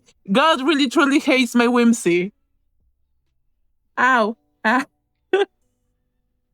I say might be, but I did that on purpose because I wanted you to be embarrassed. Oh my god. Ow, my head. Ow, ow. Okay, give me a sec. I'll be fine. I'll be fine. Ow, ow. Hmm. This stream has hit me with so many things. First, an earthquake. Then, the werewolf vampire racism, I guess. The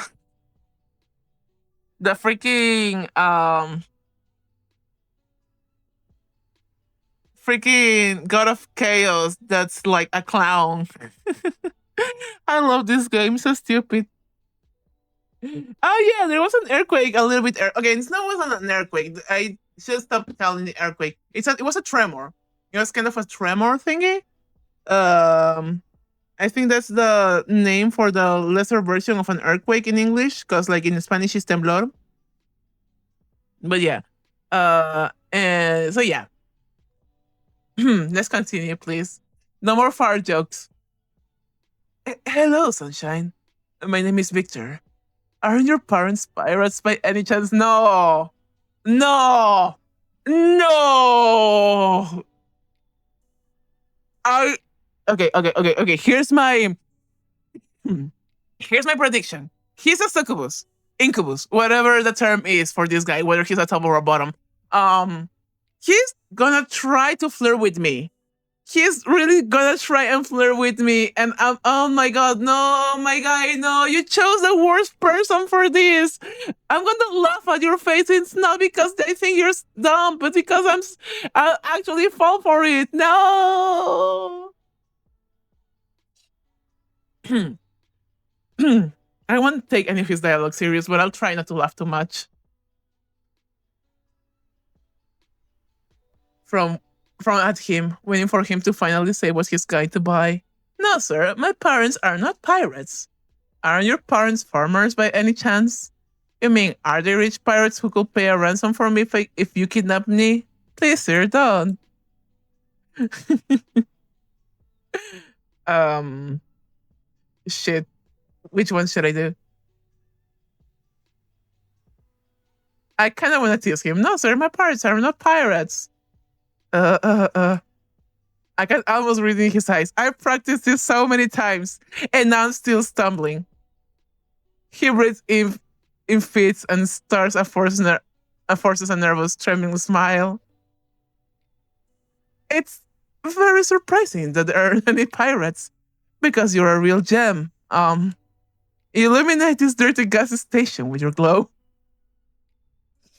I mean, you clean it very well. This is not a complaint to you.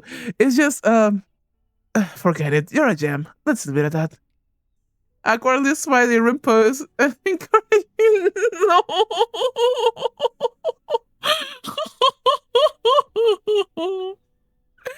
The answers were worse as his pickup line. Yeah. Yeah, it is. You know what's worse? You know what's even worse than this? It's actually working on me. Like he's fumbling so bad, but it's also somewhat working. I'm really so touched starved. Jesus fucking Christ. And he got pegs. I think shit. It's the pegs. It's the pegs. If it wasn't for the pegs, I probably wouldn't be falling for this. I stare at him to scare him more. No, I want to encourage him. Like, you're trying your best, buddy. I give him a light, hesitant smile. It's a bit awkward, a bit forced, but doubly encouraging. Look, oh my god, he's blushing! Victor awkwardly smiles back, wagging his tail a little. He's incredibly happy that he didn't start an exorcism ritual, didn't call security, although there is probably none anyway. Or, worst of all, the security of this establishment is my responsibility. Then his smile gradually fades. He looks away nervously. May I ask a question? His face is burning. Victor takes another deep, frantic breath. His stomach is growling so horribly. I hope the guy is okay. Is it really that bad? I mean, Is my flirting technique really that terrible? This was the worst day of my life to have ears.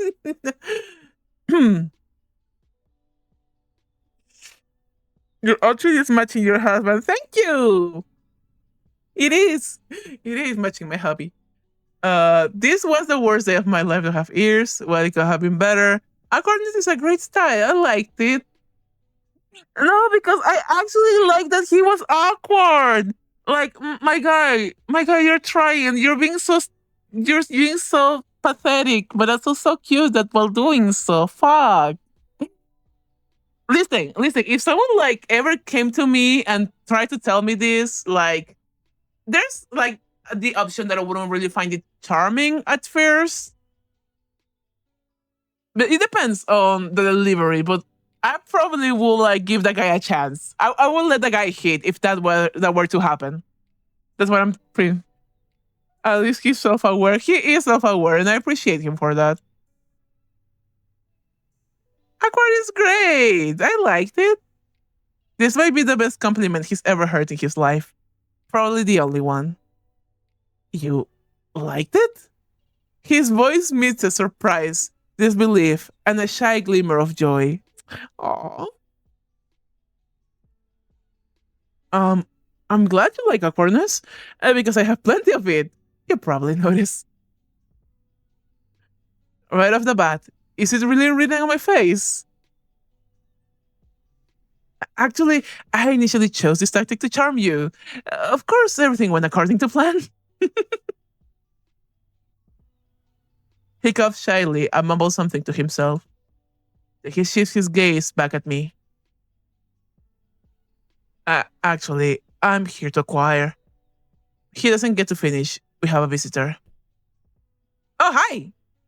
She stands next to the counter, clicking her mandibles impatiently. 2 packs of Pepsi, a pack of screaming cheese, and a pack of fairy fingers, darling. By the way, your guest attendant is a real sweetheart. It's frightening to imagine what my visible colleague looks like. He wasn't even bothered to say hello. Hurry up! I need to rush. Wait, no, I'm giving her the ball voice. I'm gonna try to do something different. Wow, channeling my inner mantis. Wow. Hurry up! I need to rush. I have a lot of work waiting for me today. I'm starting to pack the order. At the same time, this incubus awkwardly tries to hit on the lady. No. And I thought we had something special. Apparently, the failed Casanova decided to try his luck on a new victim. Wow, you seem so busy and cool, ma'am. And you must have a very wonderful job.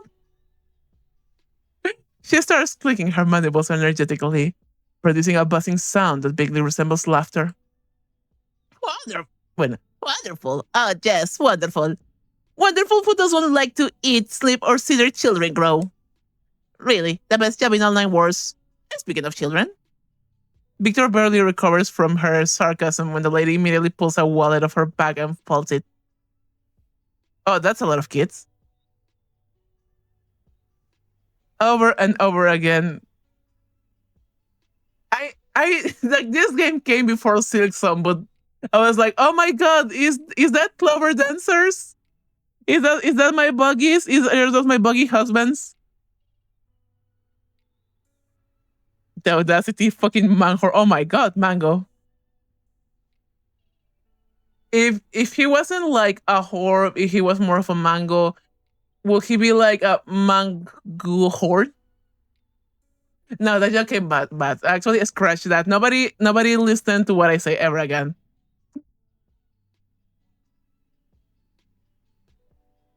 It seems endless. This is Gugu. He has his father's mandibles. Victor gazes into the abyss, and the abyss gazes back, revealing baby pictures. The seduction attempt has failed again. Like any mother, Lady Mantis loves her children and considers it sacred duty to tell every passing incubus about them. This is Gugu. He's in his rebel phase right now. He pierced his mandibles. Can you imagine? He makes such a racket when he eats. The image of a larva in a biker jacket makes me snort. It reminds me of David. Aww.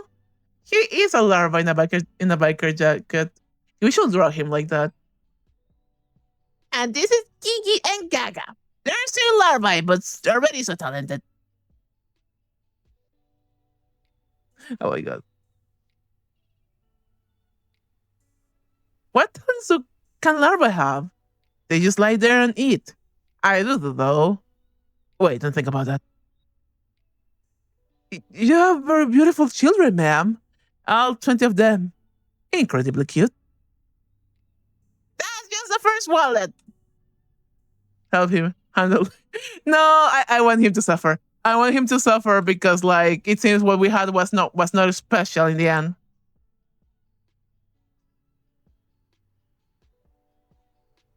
I only hand over the order when she starts talking about how sensitive her larva's digestive tract is. No. By that point, Victor himself starts to look like a worried father of 40 tiny little pests. His conscience and indecision prevented him from fleeing into the night crying. His suffering seemed to stretch on endlessly until the lady finally left the store with her purchases.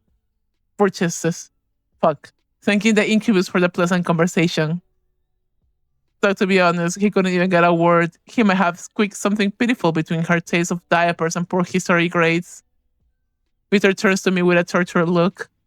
I will never talk to people, to monsters, to insect monsters, animals.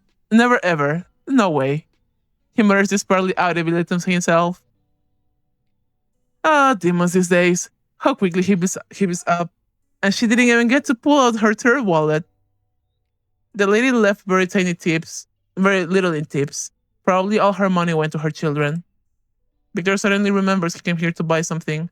However, my visitors rarely recall that. Actually, I want to see if we get something different if we intervene in the dialogue in this part. Oh, I got a bit carried away. I really am in a hurry. Nah, that's my voice again. Fuck. Here, your money, darling. Victor watches her disappear into the night, then turns to me with a grateful look. Oh, we got a heart. Thank you. I couldn't handle 20 more kids. To be honest, I already broke down at the 8.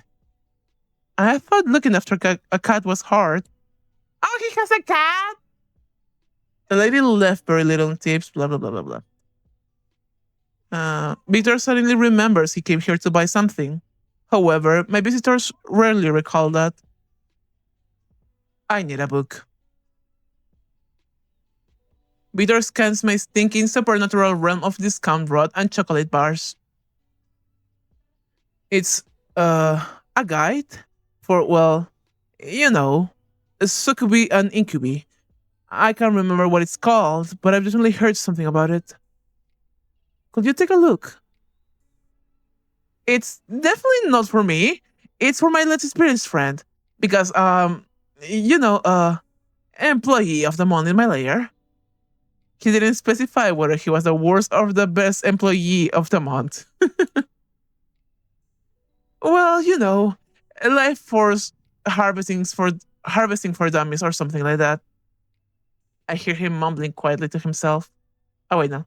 Well, life force harvesting for dummies or something like that. Such a shame. I should have just stayed home or watch Evangelion for the 10th time. Oh, he's a nerd. He's a dweeb. He has a cat.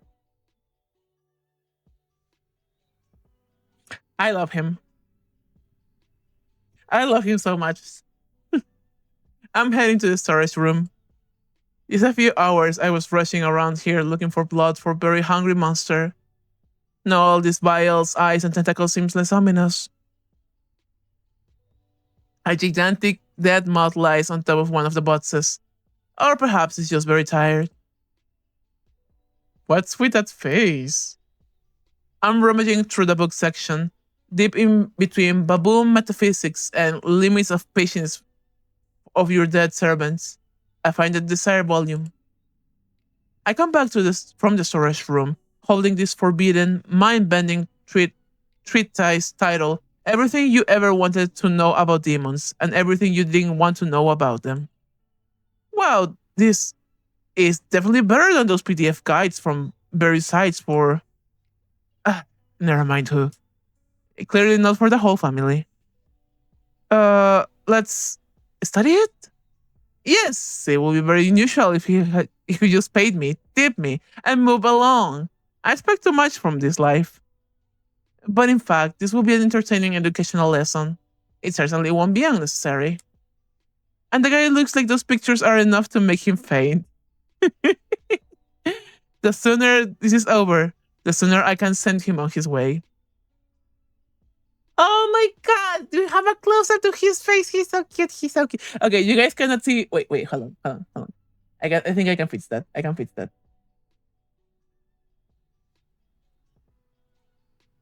Okay, so now I think you may be able to see the. Yeah, you can. Okay, look. He's so cute. I am patting his face with my cursor. He's so adorable. Oh, look at his cheeks. I am crunching them. He's so. Oh, look at this cutie patootie. Pinch his cheeks for us. I am doing so. Anyways, let me take it back. We find a cozy spot next to the counter. I pull the grimoire closer. I open the book, and the pages, yellowed and brittle with age, release a cloud of dust and indecent, horrifying desires. Damn. Incubi, the nature of tempting rogue, hooves of desire. Tempting rogues? Oh, that's me. Yes, definitely me. Wait, rub his ears to taste the waters. I am not rubbing his ears yet. Hooves are just like mine. Hooves are just like mine. You have no idea how awful they club, especially on tiles. When you're next to the fridge at night, the whole house wakes up with you. Everyone thinks there's a big, clumsy cow living in your apartment. Yeah, I think you really are. I think you really are an incubus. They're all purple. You know, Victor. You look more like a sleep paralysis demon.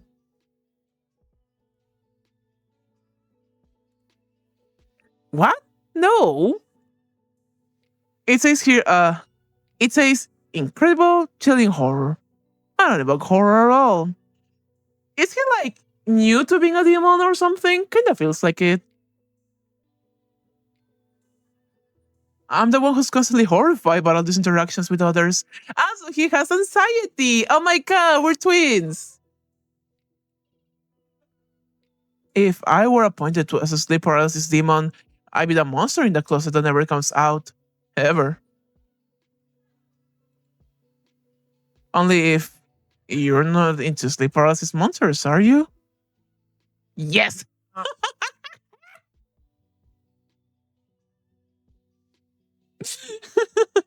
Well, I'm kind of a monster myself, especially if I don't down my daily dose of energy drinks.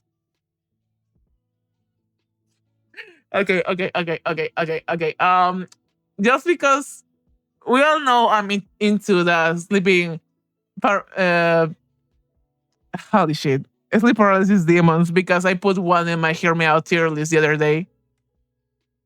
Oh, oh. Oh my god. Oh, okay, yeah, I get it. Oh yeah, we just talk about how he looks like a sleep paralysis demon, and he said, and we just admitted we might be into that. Dang it. Oh, well, if there's a free closet or a space under the bed, just call me Sunshine. He raises his eyebrows slightly. Or maybe he's having a nervous spasm. One thing or the other. Victor turns his attention back to the book and runs his clawed finger down the lines. Incubi are precious of the vibrant hues of the soul. They draw power not from blood or life force, but from the pure, potent energy of mortal emotions. And although a refined bouquet of positive emotions is preferred ambrosia, ambrosia, what a fancy word. A practitioner can also sustain themselves with more coarse, fickle energies of negativity. Despair, horror, and humiliation provide a quick, albeit unpleasant, rush of power. Can you feel on your own humiliation? It might feel you for the rest of your life, my guy. It's no wonder that now. It's no wonder that now, after an argument with someone in the comments, I feel like I've eaten a few raisins. I'm pretty sure you will get along with Darren and his distaste for raisins. Judging by the expression on his face, he clearly isn't cut out for horrors and humiliations. His limit is probably arguing on 4chan. What's with this dialogue again? Also, a kind of source of horrors and humiliations, but still, it's a bit different. An incubus can, albeit less effectively, form a symbiotic connection by feeding off a single, consenting mortal vessel.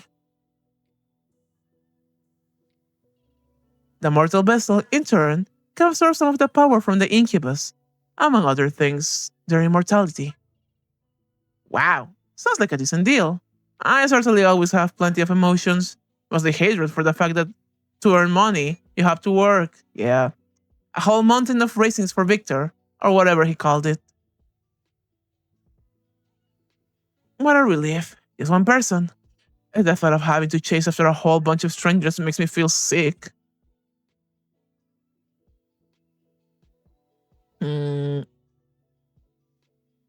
Yeah, strangers are the scariest thing right after rent. Yeah, I totally understand you. It's probably even harder to deal with clients like me. Communication is already a horror show in itself. And you literal horror with vampires and ghosts. It's just a nightmare. He really looks at me with sympathy. He feels sorry for me. I don't even know how to react to that. Trying to understand what people want from you is quite a challenge. It's like trying to play a game with rules changing every. Okay, wait, hold on. I just went through God of Chaos, sexy vampire who also happens to be a fog, and now we're like, are you my therapist? Are you? Hold on. We're like in this deep emotional conversation with an incubus, and I'm like, how do we get? No, it's not like I'm complaining. I really like it. He's so cute and adorable, but like the juxtaposition of these characters, like going one after the other, it feels so weird, but like also kind of cute. I kind of like it. I kind of like it. Though maybe starting with this guy would have been like preferable, I guess, or maybe not. I did enjoy my jester guy. Oh wait, quite a challenge. It's like trying to play a game without its rules changing every 5 seconds. And someone has turned off your screen, and you're paralyzed. Basically, yeah, I completely get you. Victor flips through the grimoire, reading the chapter titles. Techniques of rogue seduction, juicy emotional juices. Damn. Using lascivious what? Lascivious energies for thaumaturgical purposes. I don't even want to know. I just want to not starve without energy and maybe pay my rent. I don't need to be the lusty cousin of Doctor Strange. His fingers finally jabs at a random chapter title somewhere in the middle. Love letters. It seems completely and irrevocably outdated, especially that part about carrier pigeon colors. Love letters? Who writes love letters anymore? This should apply to text message now, right? But this, is a good start. Let's work on this before moving on to more complex seduction methods. He pulls out a pen from somewhere, a cheap ballpoint with a little anime cat charm on the end. He's so cute.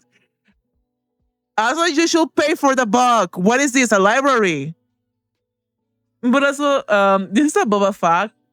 I'm just dropping it out in the wild. I would love to get love letters. I would love to write love letters, but it had to be like, with a romantic interest. God, I'm such a hopeless romantic. Anyways, Ahamhin agrees to stay in Napkin, like everything in this rotten place. The book says to convey aching adoration in a hint of forbidden desire. Victor starts scribbling something on the napkin.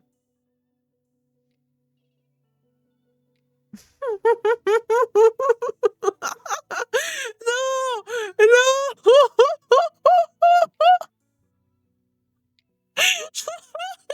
What the fuck is this bullshit? What the fuck is this? What the fuck is going on? Why did he throw a soy jack? Wait, what? Hold on. Esther's okay. Aching adoration and a hint of forbidden desire. And that led him to draw this? Why is the heart so hyper realistic? Or 3D? I don't know. What the fuck is no, no, what?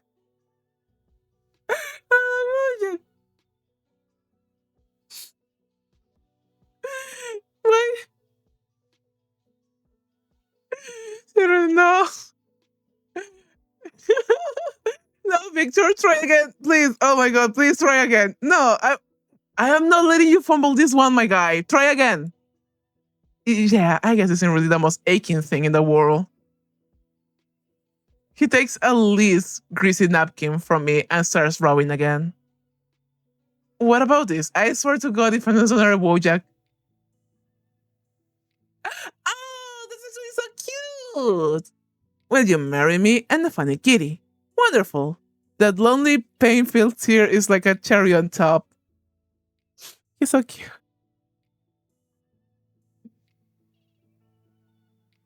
Check digest bots. Oh my god. No. This is perfect. This is perfect. I wanna try this one because I think it'd be funny. Victor's mind is now a blue screen of death. Oh, look at his cute face. This probably means the picture turned out well, right? With a trembling hand, he takes the drawing for himself. If my client gets a heart attack, Bob will probably kill me. Victor continues to flip through the book, recognizing the desires of the vessel. He scans the first few lines of text. It's all about observing subtle hints, interpreting body language, and engaging in candid conversations to uncover the special nature of mortal carnal desires. He glances at me. What does Vessel Booba want? The vessel wants money. The vessel wants a stable mental health. The vessel wants fame, love, and adoration. The vessel wants to become the new Sandro Botticelli. I know who Botticelli is. Hold on. Sandro Botticelli. I know he's painter. I know this guy. He painted famous things like the Venus and whatever. I'm not gonna stop talking. The vessel wants a simple human sofa and cuddles on it. The vessel wants to leave work as soon as possible. There's no linger, young man. Oh no, okay, no. Vessel wants human sofa and cuddles. Oh, great. And pizza, right?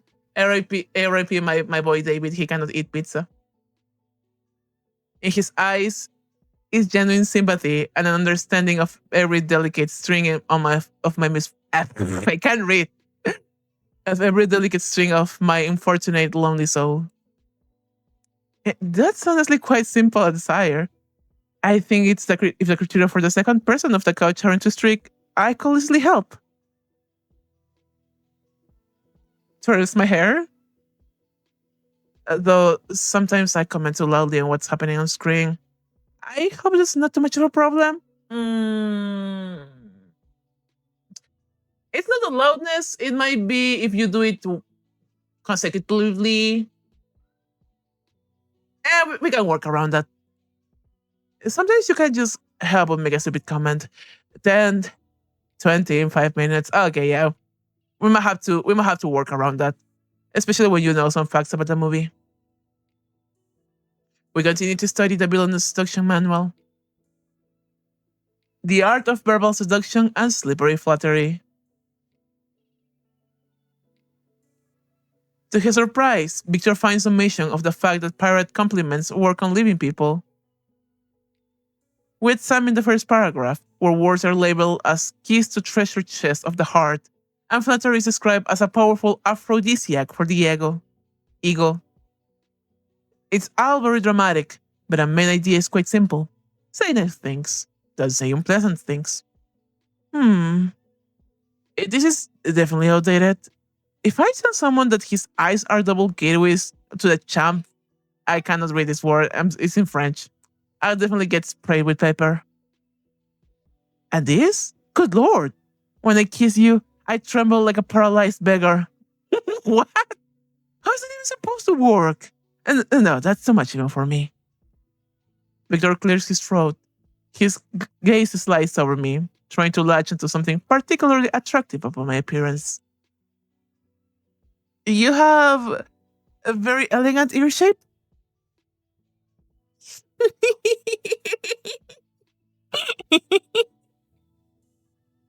He's so cute. What the fuck? He's so cute. Stop. Okay, I want all three of them. I don't care. I am making a polycule out of these guys.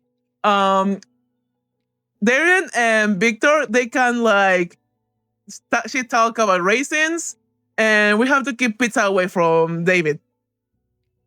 Oh, 3D. We might get ear rubbing time. No, you. Do I? Oh god. Oh god. Wait, no, he reminds me of fucking Micah Eugene. Not fucking Micah Eugene. I think fuck that guy made a fuck. Ignore what I'm saying. He reminds me of Micah. It's the eye, yellowish eyeballs and the cutesy cat like smile. Shit. So far, I learned that Buas type are pathetic men. I want my men sopping wet and pathetic. There was a joke about that I saved a long time ago, but I don't remember what I put it. I'll find it later. Anyways, but yeah, Micah Judging is a character from a different game, Trini. Hero 143. I have the VOD of that gameplay up, if I remember correctly. God, I need to catch up with me posting my VODs, especially the ones for dating sims. Hold on.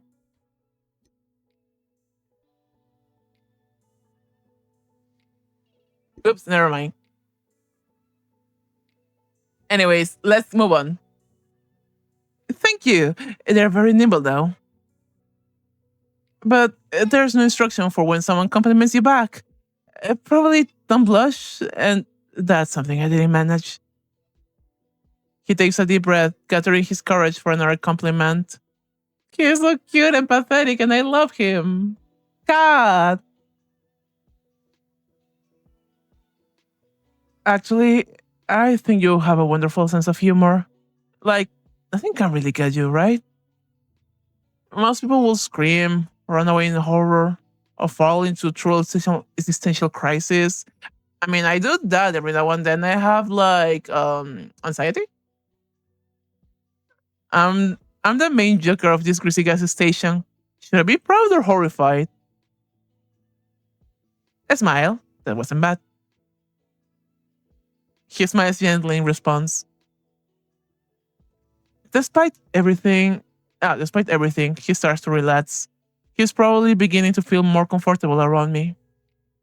I would have never thought a monster would have to struggle with discomfort from interacting with a mortal soul, and not the other way around. They're wearing matching gremlin shirts! I mean, gnome shirts. Another chapter. How to be a mirror. I didn't even know we could change. Oh, it's metaphorical. That the text describes the principle of mirroring, subtly borrowing mannerisms, speech patterns, and even express opinions of the victim to create a sense of closeness and understanding. I do be doing that. That's called being neurodivergent. The path of least resistance to gaining mortal attachment. Oh no, what about all the stuff about just be yourself and everything will work out? My mom lied to me, didn't she? with similar interests. What ordinary people like? Football and the weather? Definitely not anime and Dark Souls. I don't like anime and Dark Souls. I have not played Dark Souls, but I played a very close version of it with bugs called Hollow Knight. Discussing the brilliant soundtrack of Silent Hill with people. Take me! I love you. I am already in love with you. I am marrying you. No, we're already married. We are already fucking married. I want you. Fuck my clown guy. Fuck the vampire guy. I want you specifically. No, actually, I want the three of you. This game is making me say nonsense. Actually, it's not making me say nonsense because, like, I just say nonsense like every single day of my life. It's just activating. It's just upping the nonsense level for me. Also, like, my standards are very low. Just give me a nerdy guy who's kind of pathetic. All right, practice. The book says that practice is the key to success. Permission to bully him. You can bully him. He deserves to be bullied. Victor lifts his gaze to me. Play along with me, please. Like we just met. Beautiful.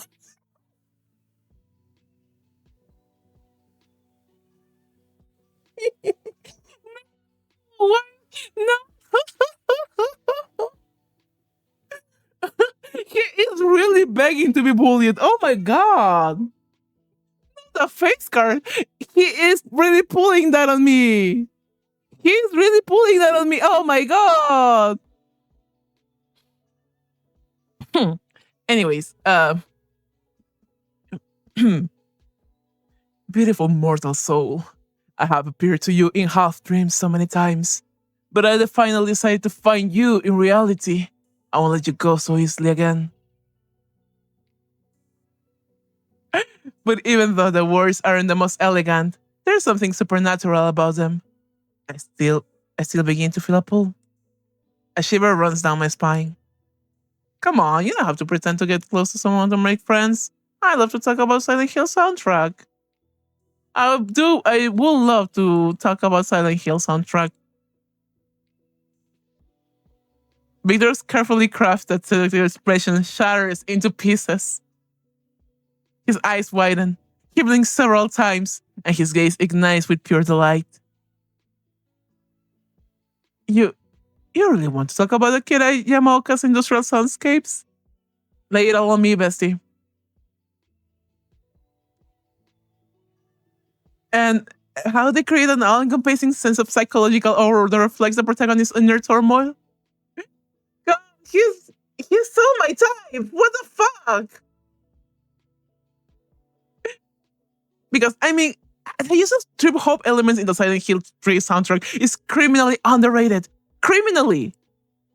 I mean, yes, Mortal.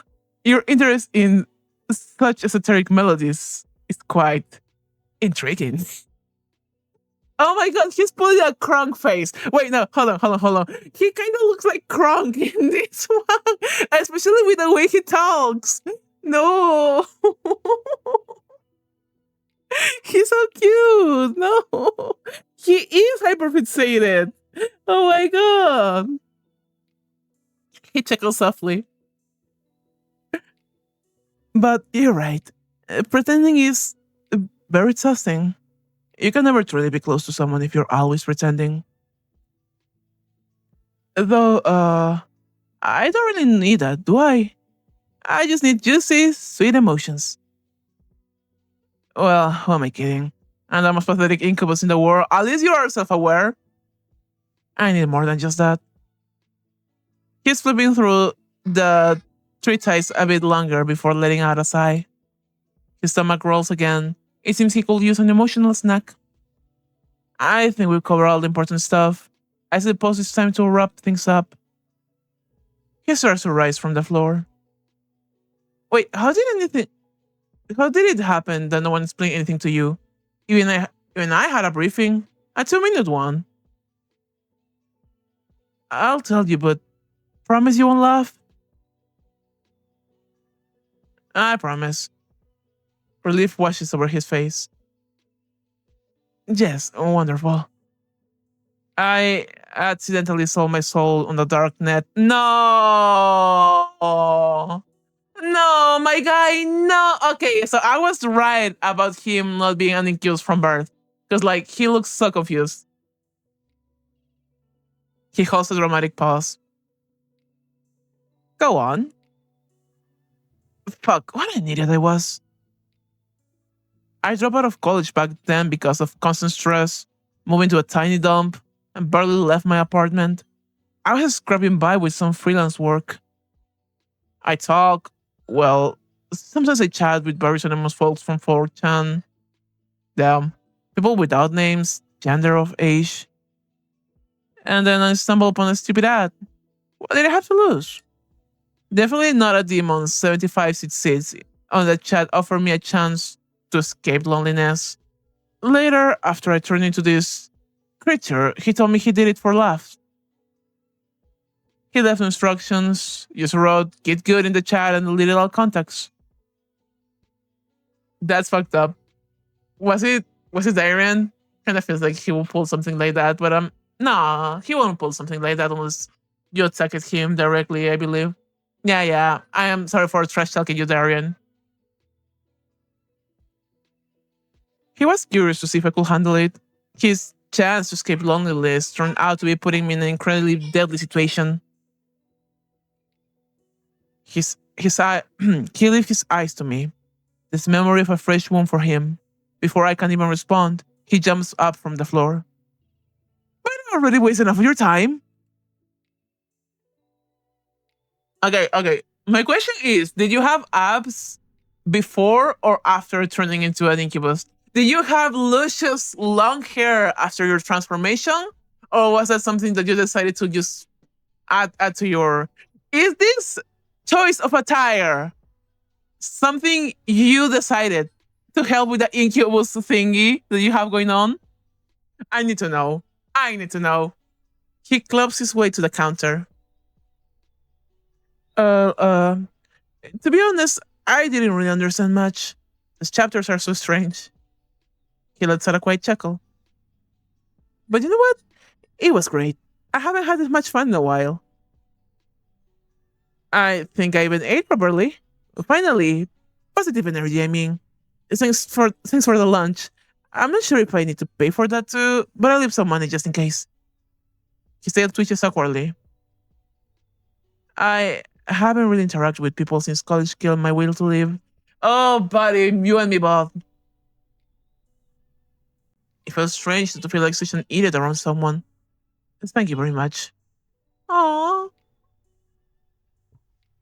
He tosses me some money into the jar, then takes a deep breath and adds, and maybe someday we could, well, hang out together. And not as a lesson. Just play some silly games, like friends. Why not as friends? We could make it a date. Wiggle eyebrows. Oh god. Okay, buddy. I'll think about it. Shit.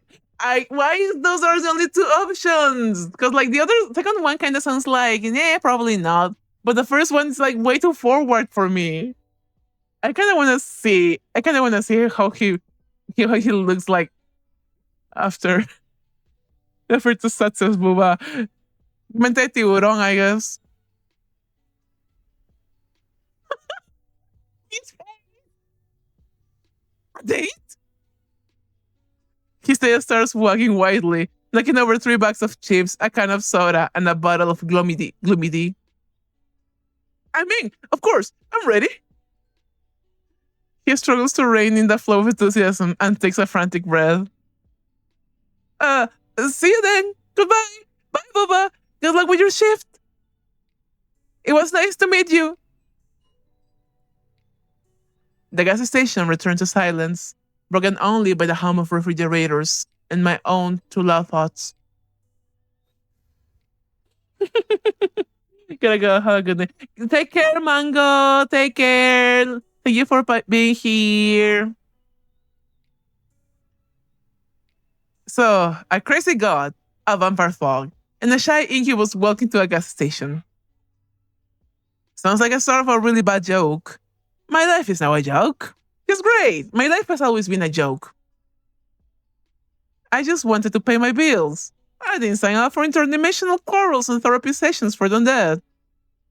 But, on the other hand, I wasn't eaten. And I wasn't turned into a piece of furniture.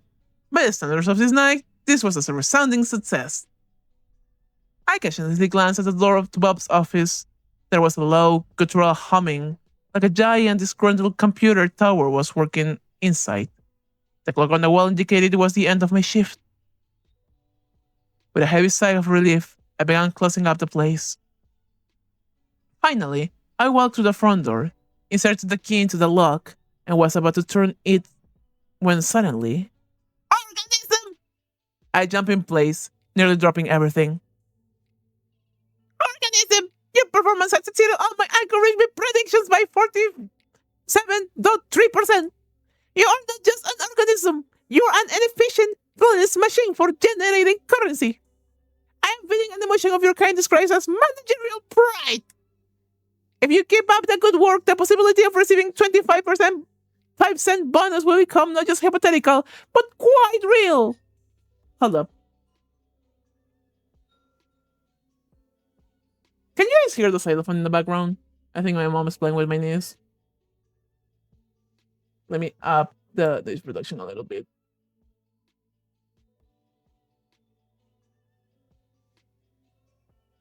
What? Yeah, I'm so sorry. Okay, give me a second.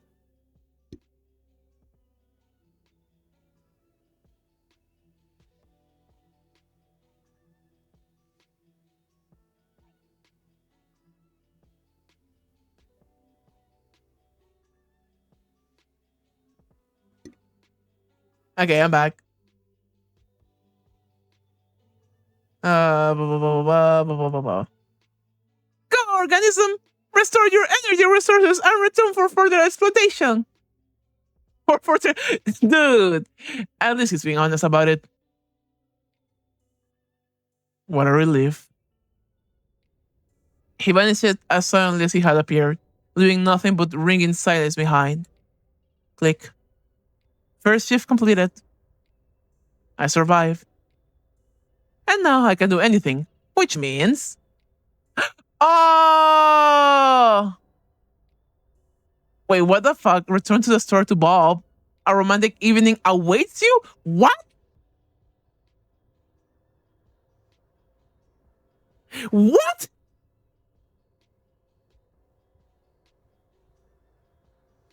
Wait. We can kill for Bob? Oh my god. Wait, hold on. I'm gonna go check all 3 endings because, like, this is wonderful. Let's go first with Victor because I wanna leave the last one for as a little treat.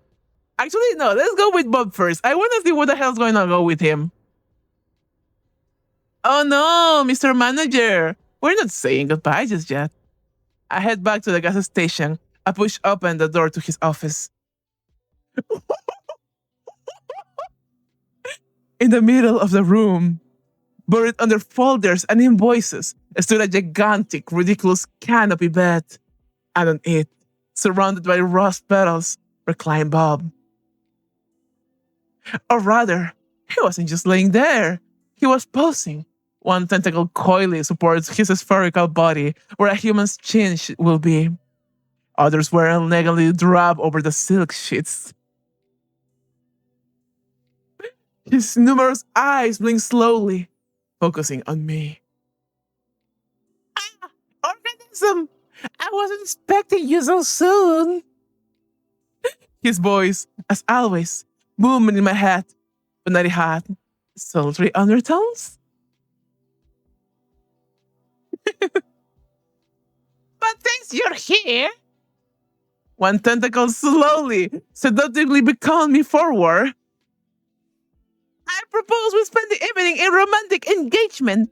We'll study Boyd Beep, okay, and closure schemes. I took a step into the office and slowly closed the door behind me.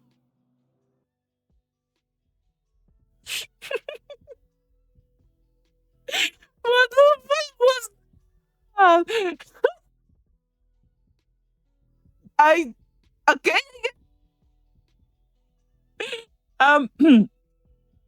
So that didn't happen. Oh my god! I love this game. It's so silly. I love this. I actually genuinely love how it all went. Okay, let's go back. I want to go with Victor now. I know what you are. You damn well know what I am. They care, for I am like you. Anyways, we call Victor now. Victor promises to come faster than the wind. True to his word, when his car pulls into the parking lot, he nearly knocks over a trash bin. He's so pathetic. I love him. My bad. It's an old, well-maintained car, clearly inherited from his grandfather. Inside, it's warm and smells nice. His apartment's exactly as I imagine. A bit cluttered, but cozy. Aww. As soon and soon, I get humiliated by the very first boss. Victor, sitting next to me, laughs. It's not that you're bad at this, as you say. It's just that I'm a nerd with a whole lot of free time. Why is the gnome here? Okay, you guys cannot see it because it's like right behind my reactive. Hold on. The gnome we had at the at the start of the game at the counter, he's right there. What the fuck? The gnome follows you. Oh, that feels threatening.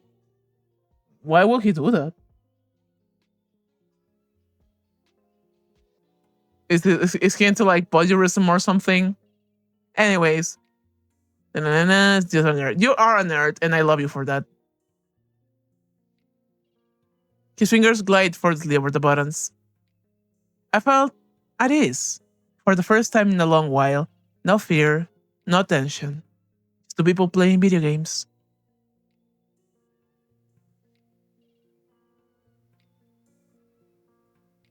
Rest my head on his shoulder. He freezes for a second, then a blush appears on his violet cheeks. He coughs awkwardly but doesn't pull away. Instead, he gently leans his head towards mine.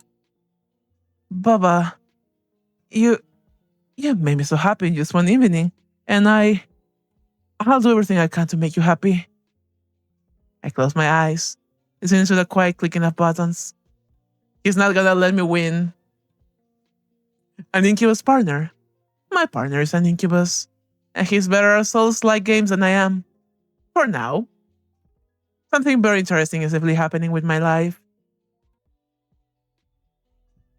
Dude, we speed run dating with the incubus. Oh my god. I love him for that. He's so cute and adorable. And anyways, he's so cute. I love him. What the fuck?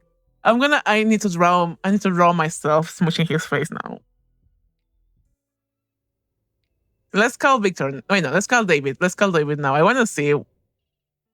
Maybe it was a bad idea. Or maybe it was my best one yet. The creature on the other end informs me in a raspy voice that he'll be here in 10 minutes.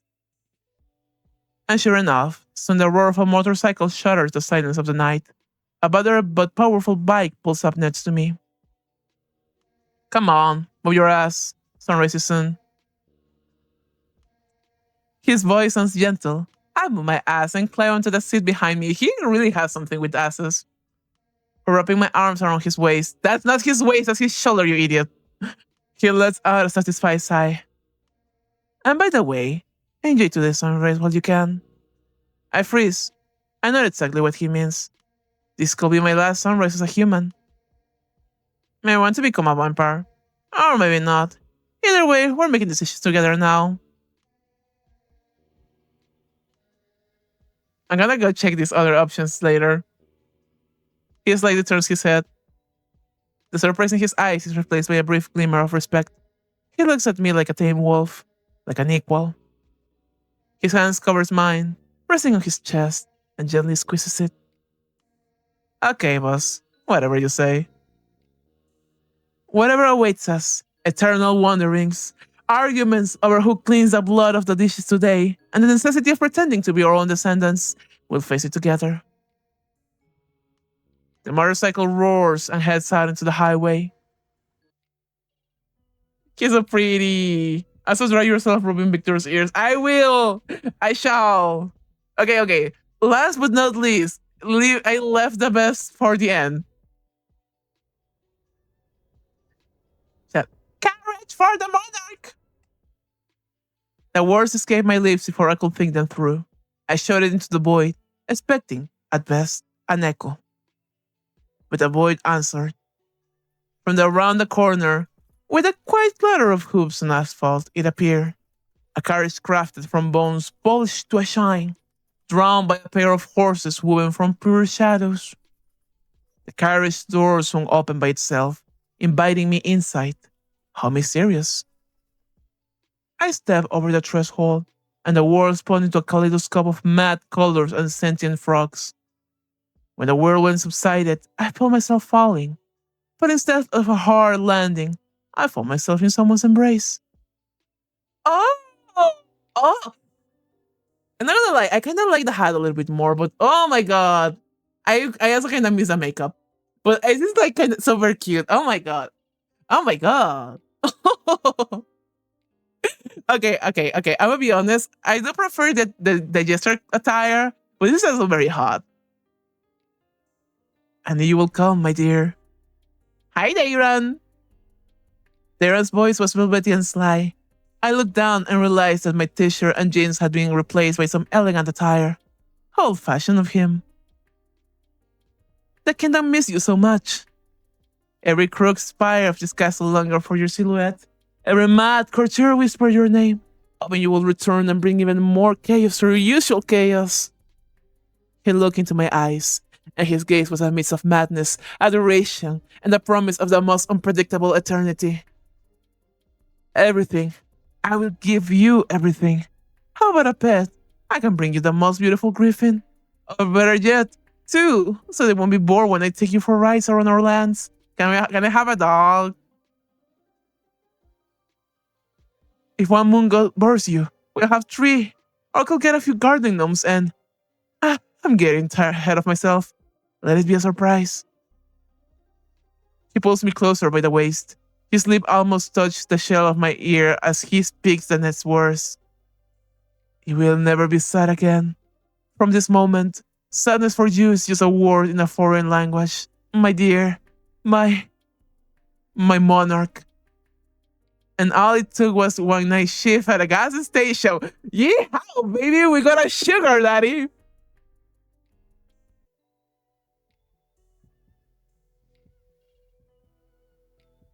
Oh god, I love three endings. I love those three endings. Not gonna lie, I think Dayer and Victor are my favorites. No shade to David. I think he's fun. I especially love his little bat form.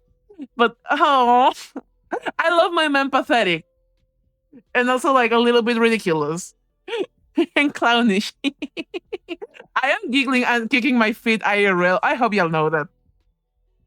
Thank you again for showing me this game. It's like I really liked it. And I think I'm gonna be drawing myself with more clowns. Also, I kind of want to see the final option. What it just gives me. Not for real, Victor got me giggling the whole time. He's so cute. Let's see what happens if I ignore the three of them. Nah, I had enough adventures for one day. Hi, Yuriko. The bus arrived surprisingly quickly. I climb into the half-empty cabin and collapse onto the seat by the window. Outside, the walking city rolled by. Ordinary people heading to ordinary jobs. None of them selling discount road or fending off vampires. My pixie retreat never felt so homely and cozy. Familiar creak of floorboards, the smell of dust and cheap coffee. All seemed heaven sent. I didn't even bother with dinner, just shrugged off my clothes and fell into my bed. So, familiar. Free of tentacles and ectoplasm. No monsters, no threats, just silence. And pleasant nightmarish dreams. Oh, that was it? Oh, that's fair. I loved it. I love this game. I have no notes. I want all three of them, especially like I don't know. I don't think I have a favorite. I just love all of them, and I think I fell for another clown. But then again, I am a clown myself, so it was to be expected. Thank you so much for coming to the stream, gamers. It really was a hell of a stream. I don't have anything else to say. He let's see what's going online so we can rate him. Shit, that's my voice. A ver. Vamos a ver la colita. Let me see who else is here so I can rate them. Dee-dee-dee-dee. Dee-dee-dee-dee-dee-dee. Dee-dee-dee-dee-dee-dee-dee-dee-dee-dee-dee. Oh, hey. Okay, my buddy Drea is like currently online. Let's wait for the ad to end so we can rate her. Thanks for the stream. Yee, thank you for playing, Boba. It was so much fun. I loved it. Thank you for thirsting boobs. As always, what am I but like an endless drench fountain. Bye bye. Take care. Say Andrea all my love and support. She's like super cool and amazing and is currently playing Splatoon 3. Bye bye. Take care. Take care. Bye bye. Wish.